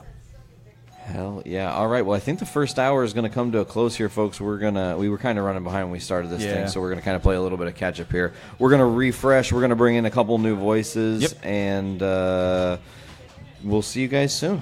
Okay. And we are back, hour 2 of Journey into Wrestling, season 3, episode 8. Brando, how you doing? Doing pretty good. How are you? Good. Still here. We have a couple guests joining us today from Emerge Wrestling, Scotty and Brett. How are you guys doing? Good. Thank you for Excellent. having us. Hey, can say I've never been better. I am the Emerge Heavyweight Champion, so it really doesn't get much better than that. I got a beer in my hand, I got a title in the other hand, so I'm doing great, man. Sounds good. So let's just take it to the very beginning for our listeners who are all over the globe who might not know where you guys are from, what you're doing. Let's take them through your journeys. Let's start, Brett, first. When did you get into pro wrestling? So I got into pro wrestling back in 2007, fresh out of high school. Wanted to do it, since I was a kid. I mean, I would say every bit of 5 years old, as early as I can recall. Where I was going to look for training, everyone that I had talked to told me that, hey, we can't train you because of liability purposes until you're 18. A little disheartening. I would have loved to get involved in it a lot earlier, but we got to go with what we got. So I graduated June of 2007, started training in July, had my first match in November. They really pushed me out the gate about 5-6 months in. So You say they. Who is the company? So it was for a company here in Lafayette. It was CWF, Central Wrestling Federation, and they kind of they were on their way out, and I didn't know that. That was the unfortunate thing. But they expected whoever would join in midway through, as they would say, because you should get at least a year of training, is what was suggested. And I was the only person who joined in on their class of, I think, 5 or 6 other people. So I came in July, and they honestly, they told me in the end that they were like, hey, nothing personal, but we expected whoever would join in, if anyone did, to kind of flop, and you were the only one. And I came in, and no disrespect to anyone else, but I blew the rest of the class that had been training since January out of the water. You just had the natural gifts of being able to perform. I mean, there's a difference. That's basically what they got me on, and so we all made our debuts in November. Everyone lost their match. Welcome to the business of things, if you will. And I ended up actually winning my match because they had seen that much potential in it. So I thought, well, things are looking good, but I definitely quickly learned going into the following year that I've got a lot to learn being pushed into the limelight 6 months in. I was certainly not ready, but, All right. Champ, question for you as well. How did you get into the business when you first started, Scotty? So I was in Elkhart, Indiana, and there's Steve's Gym is what the place is called. I don't even know if it's still around anymore, but I was taking some jiu-jitsu classes in there. I was 17, and I saw the worst-looking wrestling ring you ever see in your life, just put together with duct tape, just the shittiest ring you ever see in your life. But it was a wrestling ring. I'm like, oh, my God. I got to get involved in that. So one day, jiu-jitsu training, there was I actually saw some people in the ring. I went in there, and I got to talking to them. And, of course, they're all fucking J-Brones. But I get in there, and and they go, hey, what do you know about, do you know how to do this? I go, oh, yeah, I can do it. So I took my first bump, which I basically just did what I watched on Tough Enough. I just emulated that. And the head trainer, people can't see this at home, but I'm using the finger air quotation quotes, trainer, the air quotes, goes, holy shit, this kid can bump. Hey, what are you doing Saturday? We got a show going on. I went to the mall. I got myself a pair of sweatpants, and and I was a professional wrestler, brother. And no, I got really lucky though. I had a couple guys that saw that I was actually really wanting to do this, and that I was really interested. I was just a stupid kid that didn't know what to do. So I had a lot of people like Jake Oman and Adam Buell. And, a lot of good guys that just took an interest in me, beat the shit out of me, and rightfully so. And Keith Cream is another one, and countless others. But, I pretty much learned on the road, and I was retrained by Billy Rock years ago. Best thing that ever happened to me. Retrained. Explain that. You had taken initial training when you started your journey. And then you wanted to, you did, well, I mean, I guess not really training, as it were. You air quoted that, but this is him going, everything you thought you knew, throw it 100% out the door. Let's get you right. So I was on a show with a guy, an Ohio guy, Eddie Gonzalez, and he was talking about getting some color. For the night, for those of you who might not know, which you're listening to this podcast, so I assume you're a smart mark, a smarky son of a bitch. Fuck you, smart marks. Anyways, he was wanting to get some color, and the show didn't draw worth a shit. So he goes, "Oh, I'm not gonna do it," and I'm like, "Well, you said you were gonna do it. I'm just a dumb kid, You said you were gonna do it. I thought I heard you say earlier like 5 or 5,000, so." I'm kind of calling him out, and he's like, all right, kid. He's like, yeah, you really want this, don't you? I go, yeah, like, doesn't everybody? Like, just assumed. And he's like, do you know what psychology is? I'm like, well, like a fucking textbook? Like, yeah, I know. I understand what psychology is. He's like, no, like, as it pertains to wrestling. I'm like, I have no idea. And so he kind of started breaking things down for me, and then, like I said, some other guys took interest. I just kind of learned on the road, and I was the drizzling shits for a really long time, and I wouldn't have booked me if I were looking back then. Like, I watched some of my old matches. It's completely embarrassing. You can find them on YouTube. Completely embarrassing. I would have never booked me, but luckily I had a lot of help along the journey, and now I'm pretty fucking good. Well, I mean, considering you're the heavyweight champ of Emerge, I think that says a testament to where you've come. Jumping back to Brett for a second here, you started in 07. Correct. What year did you start? I don't think you said, Scotty. 2007. Wow, at the same time. That was a good year. It was a good Okay, year. did you guys know each other coming up at the same time?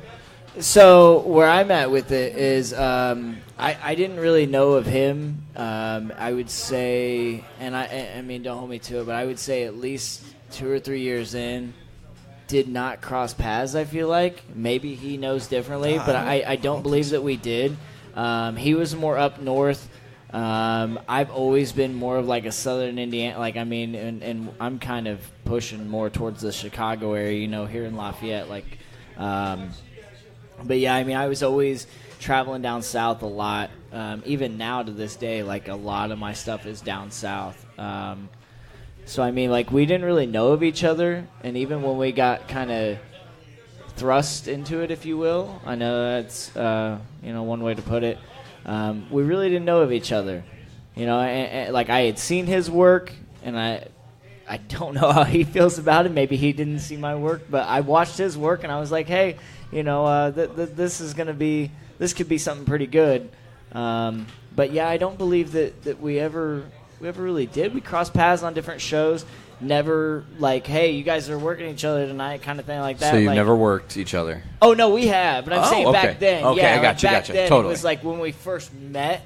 Gotcha. It was like, you know, when the day came that we did work each other, I definitely knew who he was. And like, if he didn't know who I was, then he's being a dick. But He's just saying it just to say it. So I mean, that idea. aside, you know, like I said, yeah, I mean, so we first locked up at Infinity, right? At Infinity, and we may have, I think we might have met at Infinity, honestly. Hey, this is a perfect segue. Why don't you talk about Infinity for a minute here? Talk about Infinity, man. Yeah, okay. So, what he's getting at is Infinity Pro is actually the company that we had our first ever match against each other at. Multiple matches, for that matter. I won most of them. He did. For the record. Yeah, he did. I mean, I can't deny that. But, you know, before we had actually, you know, locked up, if you will, we were both on the heel side of things, if we're using that terminology. We were both on the heel side of things, and the company had kind of had its ups and downs, as most will. And when the company came back after, I would say, a year and a half, 2-year absence, they wanted to bring me back as a babyface, which I did not think was a great idea at all. It worked, and then they said, "Oh yeah, by the way, you and Scotty Young are gonna work each other." Which, I think, did the mic go out? I lost my mic. I don't know if the mic went out or if we let's. Uh-oh. It looks like the mic did not go out, but the sound system went out. Yeah. Oh, okay. So we're still. Oh, Nick accidentally shut off the PA. We got it back on. Damn it, Nick! Good job. Nick, you're cut off. You are cut off. He thought he was bombed from last night and left.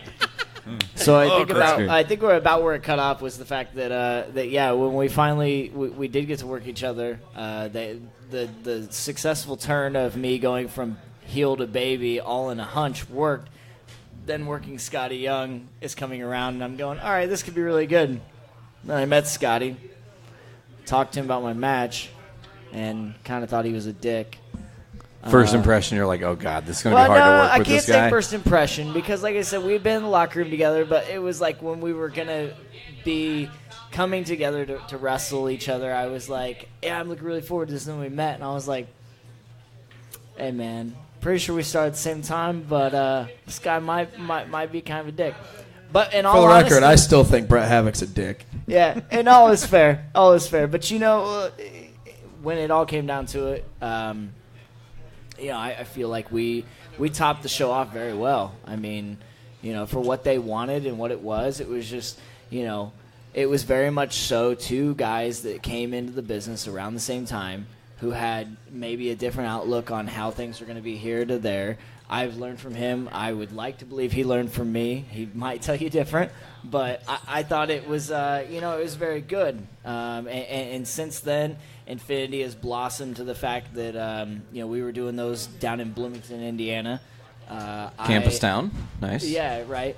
The company, like I said, has had its ups and downs. I myself had bought into the company to see the company succeed. Sweet. Then as it shut down, if you will, in Bloomington, I wanted to bring it closer to home, so I brought it here to Lafayette within the last year. We did our first show back in March, and we had 4 or 5, I think it was 5 shows this year before it was all said and done.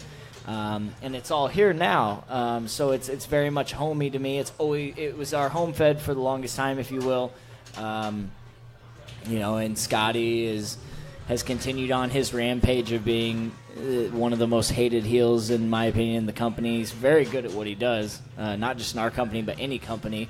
I think he's very much a natural-born heel, which is ironic because I got into the business saying I was going to be a heel, and I've been a babyface for 90% of the 90%. Damn thing. Hey, when is the next Infinity show?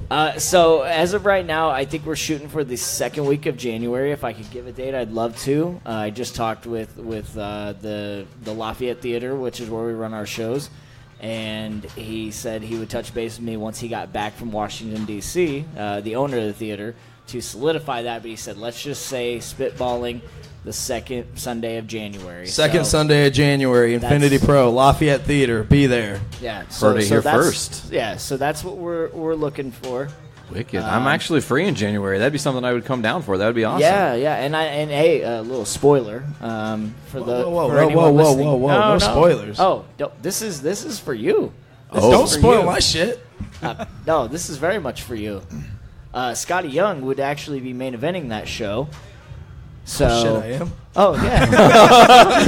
So, hey. There's the realization. He doesn't want to know the spoiler alert. Yeah, by the way. Yeah. His butt just clenched like tenfold. He's like, oh, I'm closing now. Oh, yes. God. So that would be Scotty Young versus Mance Warner. Will be main eventing that show. In an unannounced match as of now. But there will be some sort of a gimmick in that match. Surprise, surprise there, Scotty. But you will be main eventing the match either way. So, yes, I'm looking very forward to that as myself, a past rival and foe of his, but he will very much be main eventing that show, and I'm looking very forward to seeing that match. And possibly you, well, actually, I know you getting the shit beat out of you, but either way, it'll be a good match. Brandon, I don't know if you have questions, but I feel like I'm starting to have a million questions because there's so many different places I can go. Like, we stretched that out there. I'm sorry. First of all, ring psychology. What's it like to work with each other? Is it pretty easy? Call it in the ring, or do you guys? I'm really going to just break it down here for a second. Do you guys think about a lot, like how you're going to approach a match, or when you get out there, it's just guns ablaze and let's work? So, Brett is thinking of always trying to think of like cool shit to do, but I'm the one that has to go, okay, this is where we're going to put it because this is where it makes sense to. So he comes up with the cool shit and I figure out, okay, this is where it's going to go. I mean, if we're completely breaking kayfabe and throwing it out the window, it's dead anyways. But anyways, so he'll come up with something, and then I go, okay, well, let's not do this first thing. Let's put it over here. But no, I find I work very well with guys that are creative like Brett, and because, like I said, they come up with, okay, let's do this and this, and I go, okay, well, let's tweak a little bit and let's place it over here because I'm not quite as creative, but I feel like psychology-wise, I have a good. I have a knack for figuring out where it belongs. Pacing, essentially. Right, exactly. You want to pace your match. You don't want to have everything blow off in the first 5 minutes of the start of the thing and whatnot. It's interesting to note also that you guys, you have stock in this now, too. So it's not just a company that you're performing in. You also have other things you have to be thinking about. Does that almost create too much havoc on your plate? Yeah, it's very much so. And to be honest with you, again, before Scotty had moved here, towards my area, we didn't exactly talk all the time by any means. Because with a lot of us, you're like, hey, I bet he's really cool to hang out with, but it's like the distance sometimes gets you kind of. It's not like you want to drive to see somebody. Right, you already do that as your career. So once he moved a lot closer, we actually got to kind of talk and kind of, agree to disagree, if you will, because it's the line that he always drops on me. He's like, well, agree to disagree. I mean, we've had times where we completely disagree with something, and it's just kind of like we got to go, it's different outlooks on things. We're just going to go this way, and we'll go into something else. But he has definitely told me that, as well as my other business partners as well, as they're just like, man, like this is almost too much for you. Like, and it can be. I myself, I mean, I try. I honestly, I get about 3 to 4 hours of sleep a night. Like, I always am keeping myself busy, so my hands are just always dug into something, doing whatever I can. And promoting, if you will, was not a good choice because I look at it and I go, there's a lot of promoters who are not wrestlers. Like, they are just doing it to be the boss. I don't want to be the boss. He just wants to put himself over for the title.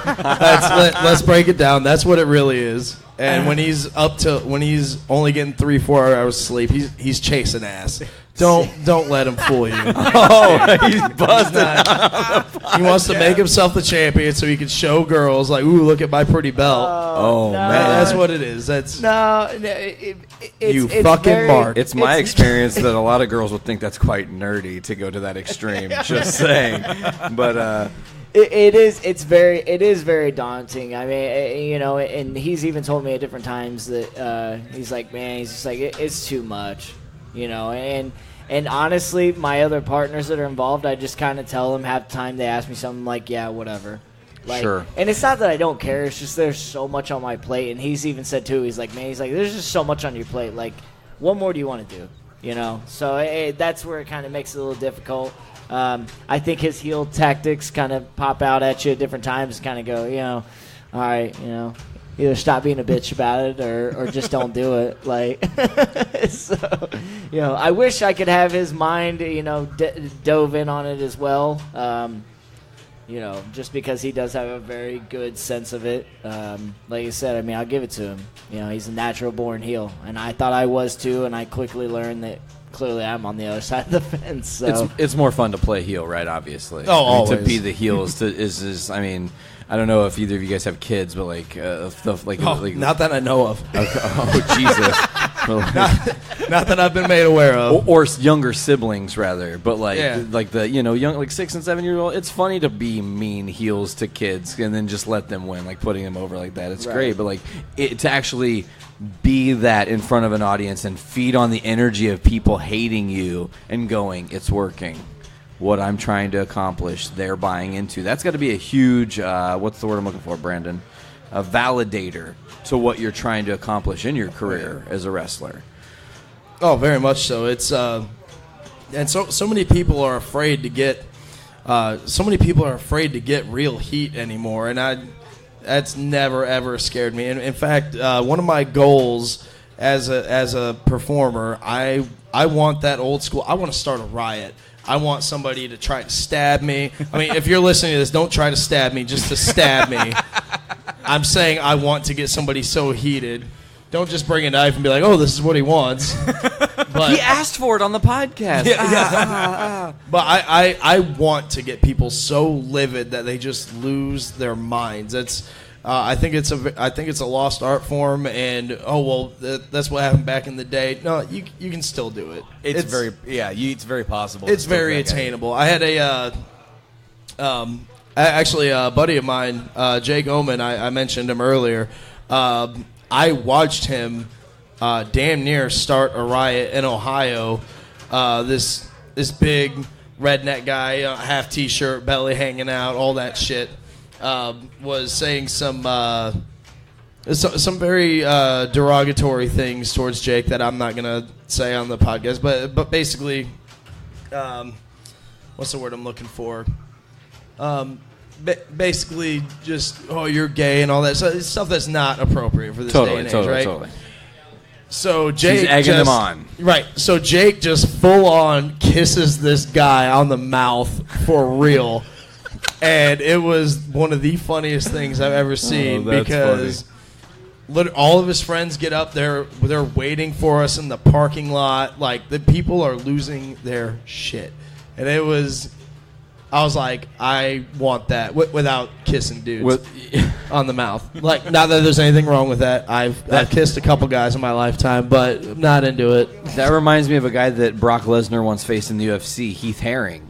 He was fighting in like Pride Wrestling, and this guy was just nose to nose with him and kissed him. And Heath Herring, before the match started, laid him out, and it was a no contest. Amazing. Because dude kissed him. What? Oh, amazing. Okay, so let's get back into it. I'm going to ask a different question. We're going to shift gears here a little bit. All right. Brett, Scotty, think about who wants to answer this first. Moment that to this point defined your career. Things that stick out as like, I can't believe I got to do that. I can't believe I was a part of that. There was a night or a match or a moment or even a bump that you took that was like, holy shit, I can't believe I lived through that moment, you know? That's a tough one. Yeah, I mean, like, there's you know, we want to remember everything that we can. Like, I mean, especially early on, like when we're still learning, like some of that stuff, you know, I always make the joke of like, you know, me now would you know, kick the hell out of the guy that I was 5 years ago, and the guy that I was 5 years ago would have kicked the hell out of me when I was a greenhorn, which is very true. Like, we're always learning, we're always adapting, but it's like you still kind of respect the moment of like that was a learning experience, so it's very hard to say. I mean, man, it's hard. And to think of it as one, I mean, I'll try to make it as quick as possible, but like, please don't. You know, my first one that comes to mind was I was about 3 years in. Yeah, it was about 3 years.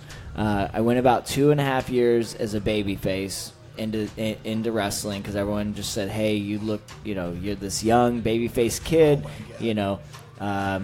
Thank you. We're being brought something. This is amazing. What is this that you brought us? We just got gifts. Speak into the mic. What is this that you there's a brought mic us? right here. These are bombs. What are they? I love you for that. It's vodka and Red Bull. Well, we're They're gonna get to bombs in the story here, but Cheers. That'll be a segue into where I'm live going shots with this. right Yes. now. So, Damn. thank you.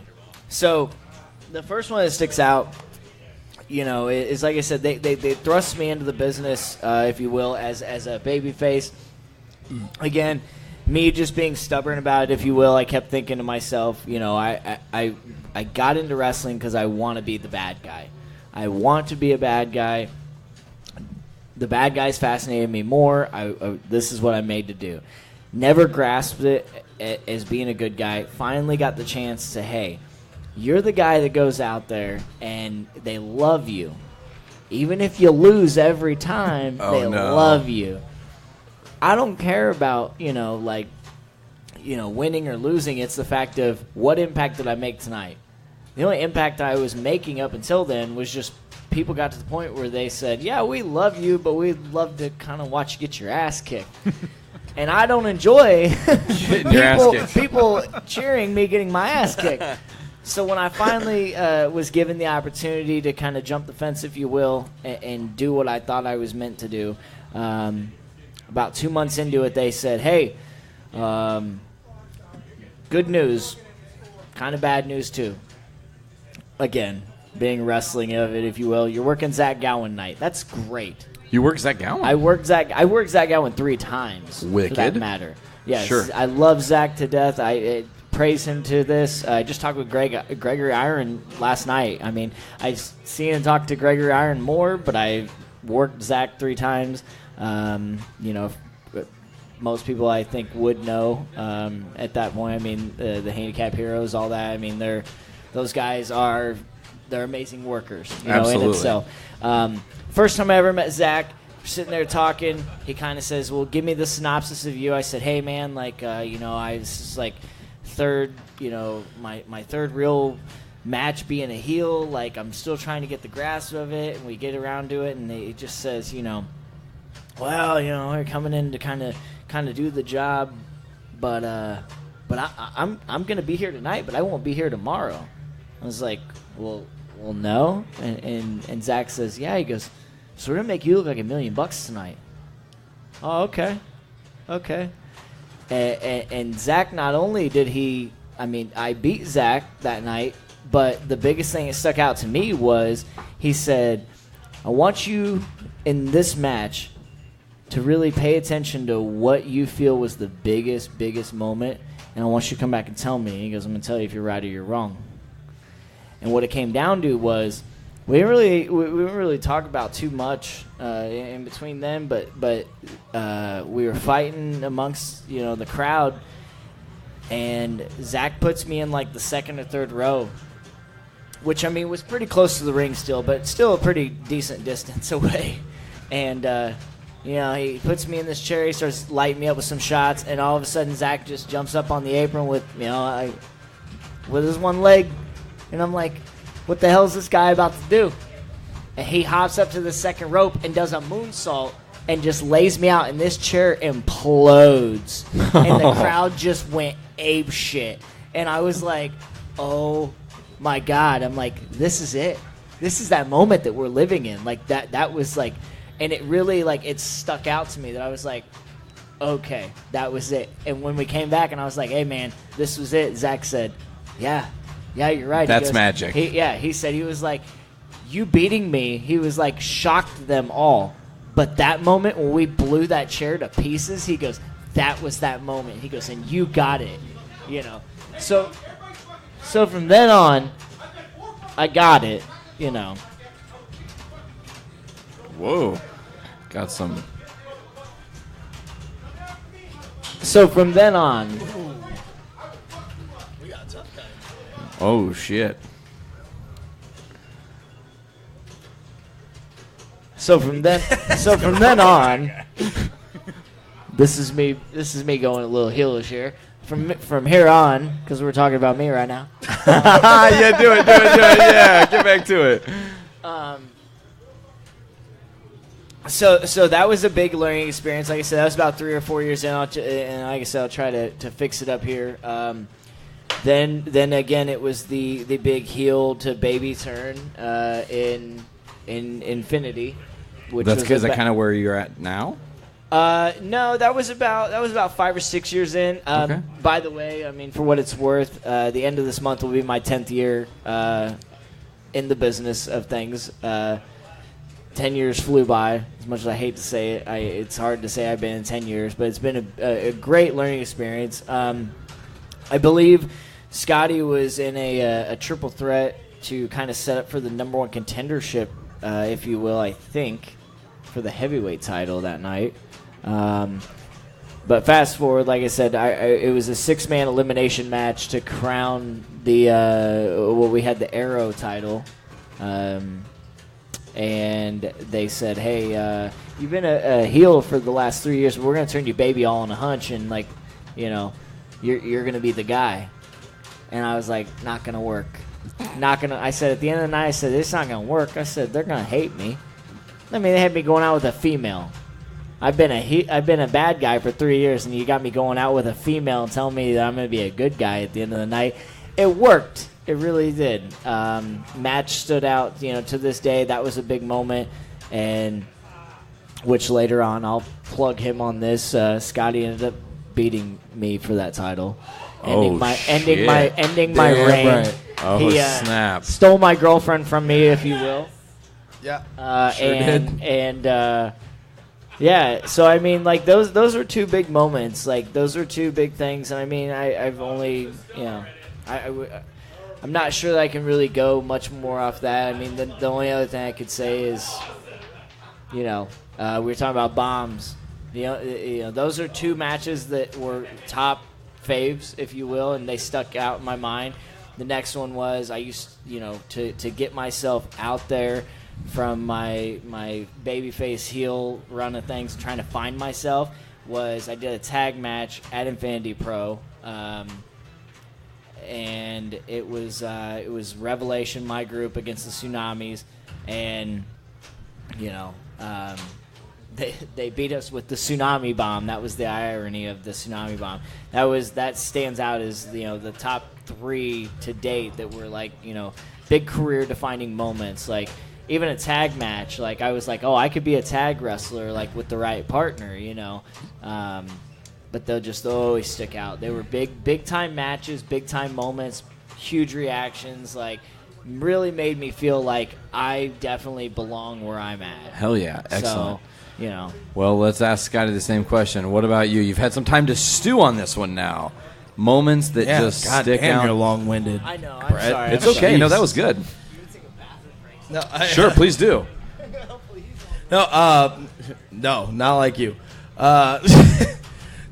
So easily, my biggest moment for me personally, I got to hang out with Mean Gene Okerlund, which was phenomenal. Holy shit. Yeah, it was awesome. And I asked him, I said, "Hey man, I had a match coming up with Hardcore Holly actually." I was like, "Hey, would you mind because we were hanging out and stuff anyways." I was like, it would be crazy. It would be awesome if you could interview me about this match coming up. And he said, "Yeah, I'll do that." So I had an interview with Mean Gene Okerlund about my upcoming match against Hardcore Bob Holly, and that was absolutely surreal. And Mean Gene, he's an old man now. He's been around the block, so I was like, man, I gotta nail this promo in like one take. I can't do like 3, 4, 5 takes because he's gonna be like, all right, fuck off, kid. He's right? like, I'm wore out now. Right, Yeah, exactly. totally. So I was like, I gotta nail this the first one. So I do the promo on Holly, and after the promo, Mean Gene goes, and which, by the way, I opened it up with, "Let me tell you, Mean Gene," because you have to, right? I know that's old school, but I was like, man, I gotta let me Take it tell back you, to Mean Hogan. Gene, Come on you have now. to, You right? can't. So, and afterwards, he goes, Mean Gene pulls me aside. He goes, "Man, you got a hell of a promo, kid." I'm like, I'm done. I can die now. Hang my hat. Mean Gene give Right, you the Mean seal Gene- of approval. Yeah, I got his seal of approval, and then I posted, and then you post it on social media and stuff, and Bob Holly tweets at me, and he goes, "Hey, hell of a promo, kid. I'm still gonna kick your fucking ass." So I have to know, how did that match go? Oh, we beat the shit out of each other. Amazing. It was a lot of fun. Man, I tried. I wanted to be the tough guy, and he's chopping me, and I was like, all right, I'm gonna take like a chop in every corner simultaneously from Hardcore Holly because I'm gonna be a tough guy. After the third one, I'm like, fuck this. Not another one. Please don't hit me again. I was like, I can't do this anymore. But yeah, we had a couple of my buddies were counting 9 chops I took from gosh. Hardcore Holly. Oh my gosh. And it sucked. And but it's Holly, and I had his. I literally had a Hardcore Holly poster in my room when I was a kid. So to be sharing the Spark ring plug with Holly, that's wicked. Man. So to be sharing a ring with him, and like even though it sucked and he was beating the shit out of me, like it was hard to keep from smiling because I'm like, man, I'm getting the shit kicked out of me by Hardcore Holly right now. Yeah, it was. So that was awesome, and hanging out, going to the bars with Mean Gene. Oh my man. God, that guy's got some stories and some miles just to. Oh, so we're at this little shit kicker bar in this little town. I don't even know where we were at, but they recognize Gene Okerlund, right? So they buy our food, they buy all of our drinks, and Mean Gene is telling the people at the bar, he's like, well, this is Scotty Young. This is a name that you're gonna be real familiar with sometime. I'm like, oh my God, Mean Gene's like putting me over. Like, I'm pretty sure he's just fucking around, like working these people to get us more drinks. But like, this is great. This is amazing. Can we do this every weekend? Yeah, exactly. Man, those are, I mean, kind of totally different moments because yours is defined in a lot of things that like happen in your career, checking off validation. It seems that you feel you belong. Because, I mean, there's a little bit of a size difference. You're a slightly smaller guy. This industry is not built on smaller built dudes, so sometimes it is harder. The flip with you, though, it's like you had moments of your childhood just give you the spark of why you do this in the first place. It was the Mean Gene Okerlund interviews with Hogan and Macho and all those guys, and it was watching Bob Holly in, the Attitude Era kick the shit out of Al Snow or whoever he was fighting that night, right. like being the hardcore champ. So I think you guys have really cool journeys. I guess the next question would be, Brandon, correct me if I'm wrong, like what comes next? I know you kind of spoiled a little bit for him, but what's your next move? You got to defend this Outbreak Championship. Yeah, I mean, like, and the ironic thing about the whole title there, to catch you guys up to speed, I started working for Emerge back. I mean, they've only been in business for every bit of 3.5, 4 years, and it was about 4 or 5 shows in. So like they run monthly. They were about 4 or 5 shows in, and I've got a lot of my guys around. Like, I mean, Scotty was not involved with them, even close to yet. And I kept hearing all my guys saying, "Hey, like we've told him, Brett would be a good, accommodation to the company and everything else." And I was very much interested, and I reached out to them and told them I was interested, which they didn't like my price by any means, if we're shooting to that point. But they were definitely, I look at it as this. If you can go in to anywhere, in this case we'll say the U.S., if you can go into a state and work for the best promotion on a consistent basis, then you're doing pretty well. Absolutely. And I'm from Indiana, and I've worked for different companies in Indiana. 8 years ago, we'll throw out that. We'll say 8 years ago, Infinity Pro, not because I'm in with them now, they were the best promotion. They were the place to work. And I got in with them. Well, then, again, they closed down, they opened up, they closed down. I bought into them. It is my company. We're not the best. We are not the best. And I still say to this day, Emerge is the place to be in Indiana because they, on a consistent basis, on a monthly basis, they have the biggest draw. That's the most important thing, getting the people to see you. Yeah, and again, we're always taught, whether there's 20 people or there's 2,000 people, you go out and you bust your ass. Absolutely true.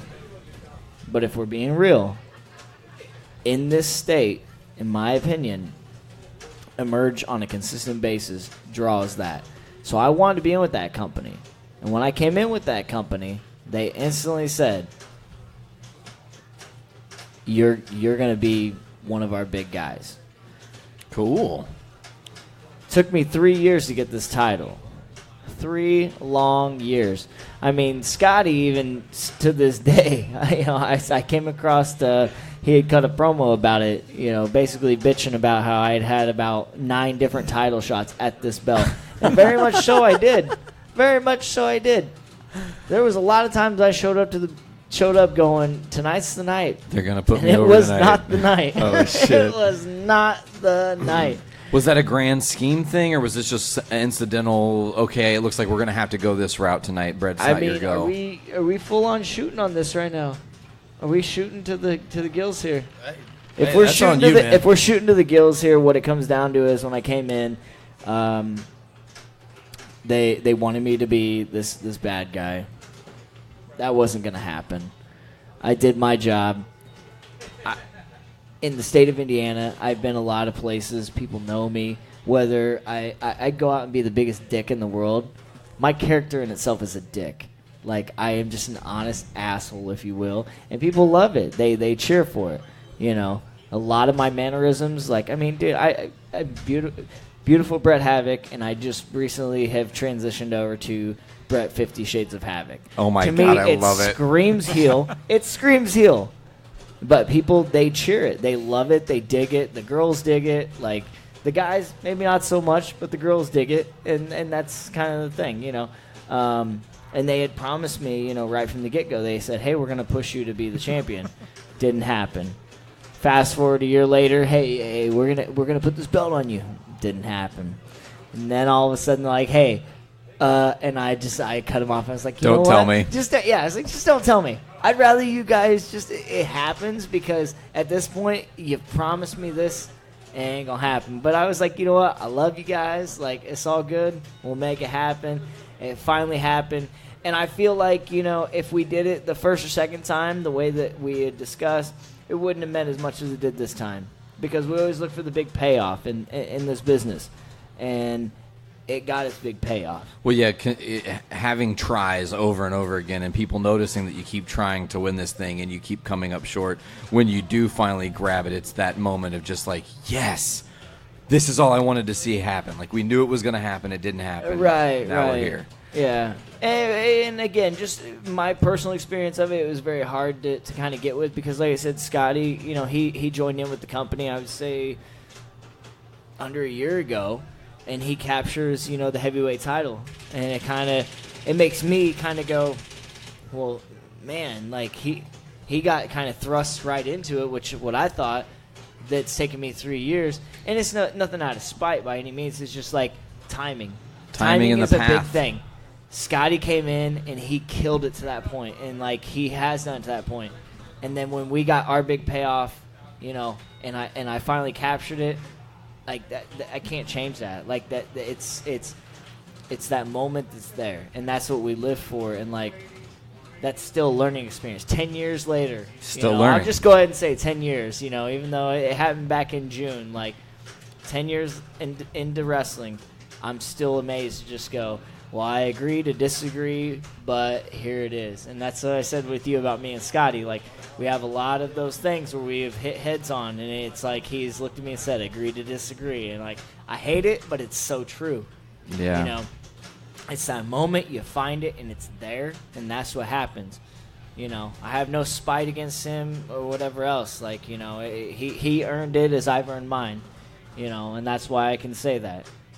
He can say that I'm a big asshole and a big kiss ass. But You probably will, too, as I've learned, right? But, I mean, that's how I feel, So.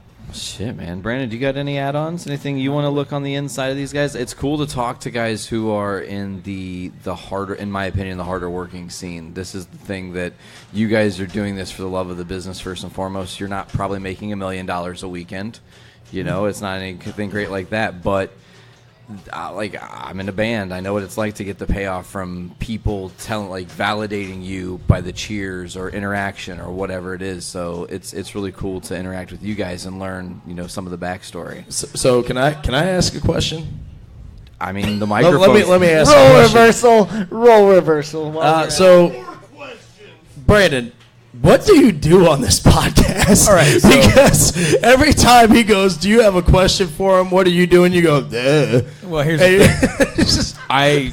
I took a seat back because the story here is you guys, not me. Totally. I easily could have stepped in and just started talking, but sometimes I'm here for the hot tag if he needs it. There you go. Okay, that's a good answer. That's a good Last answer. time someone offered me a hot tag was when I finished up with my son's mom, and he said, hey, you want me to go in there? I said, hell no, I don't. So I don't know about the whole hot tag, brother. Jesus Christ. I'm just being honest here. Can we end on that note? Can we please? Not going to get any better than that. Can we please? I would love to get some questions from you. He's had the hot tag on me. I would love to get the questions in here from you. Hot tag and baby mamas. It does. We're going to call it a night, folks, I think. I'm ready for more. If you want to hit us with some questions, I'm good for it. How are we going to top that? I mean, it was pretty good. It was My bad. I didn't mean to kill it there. I just think it's cool.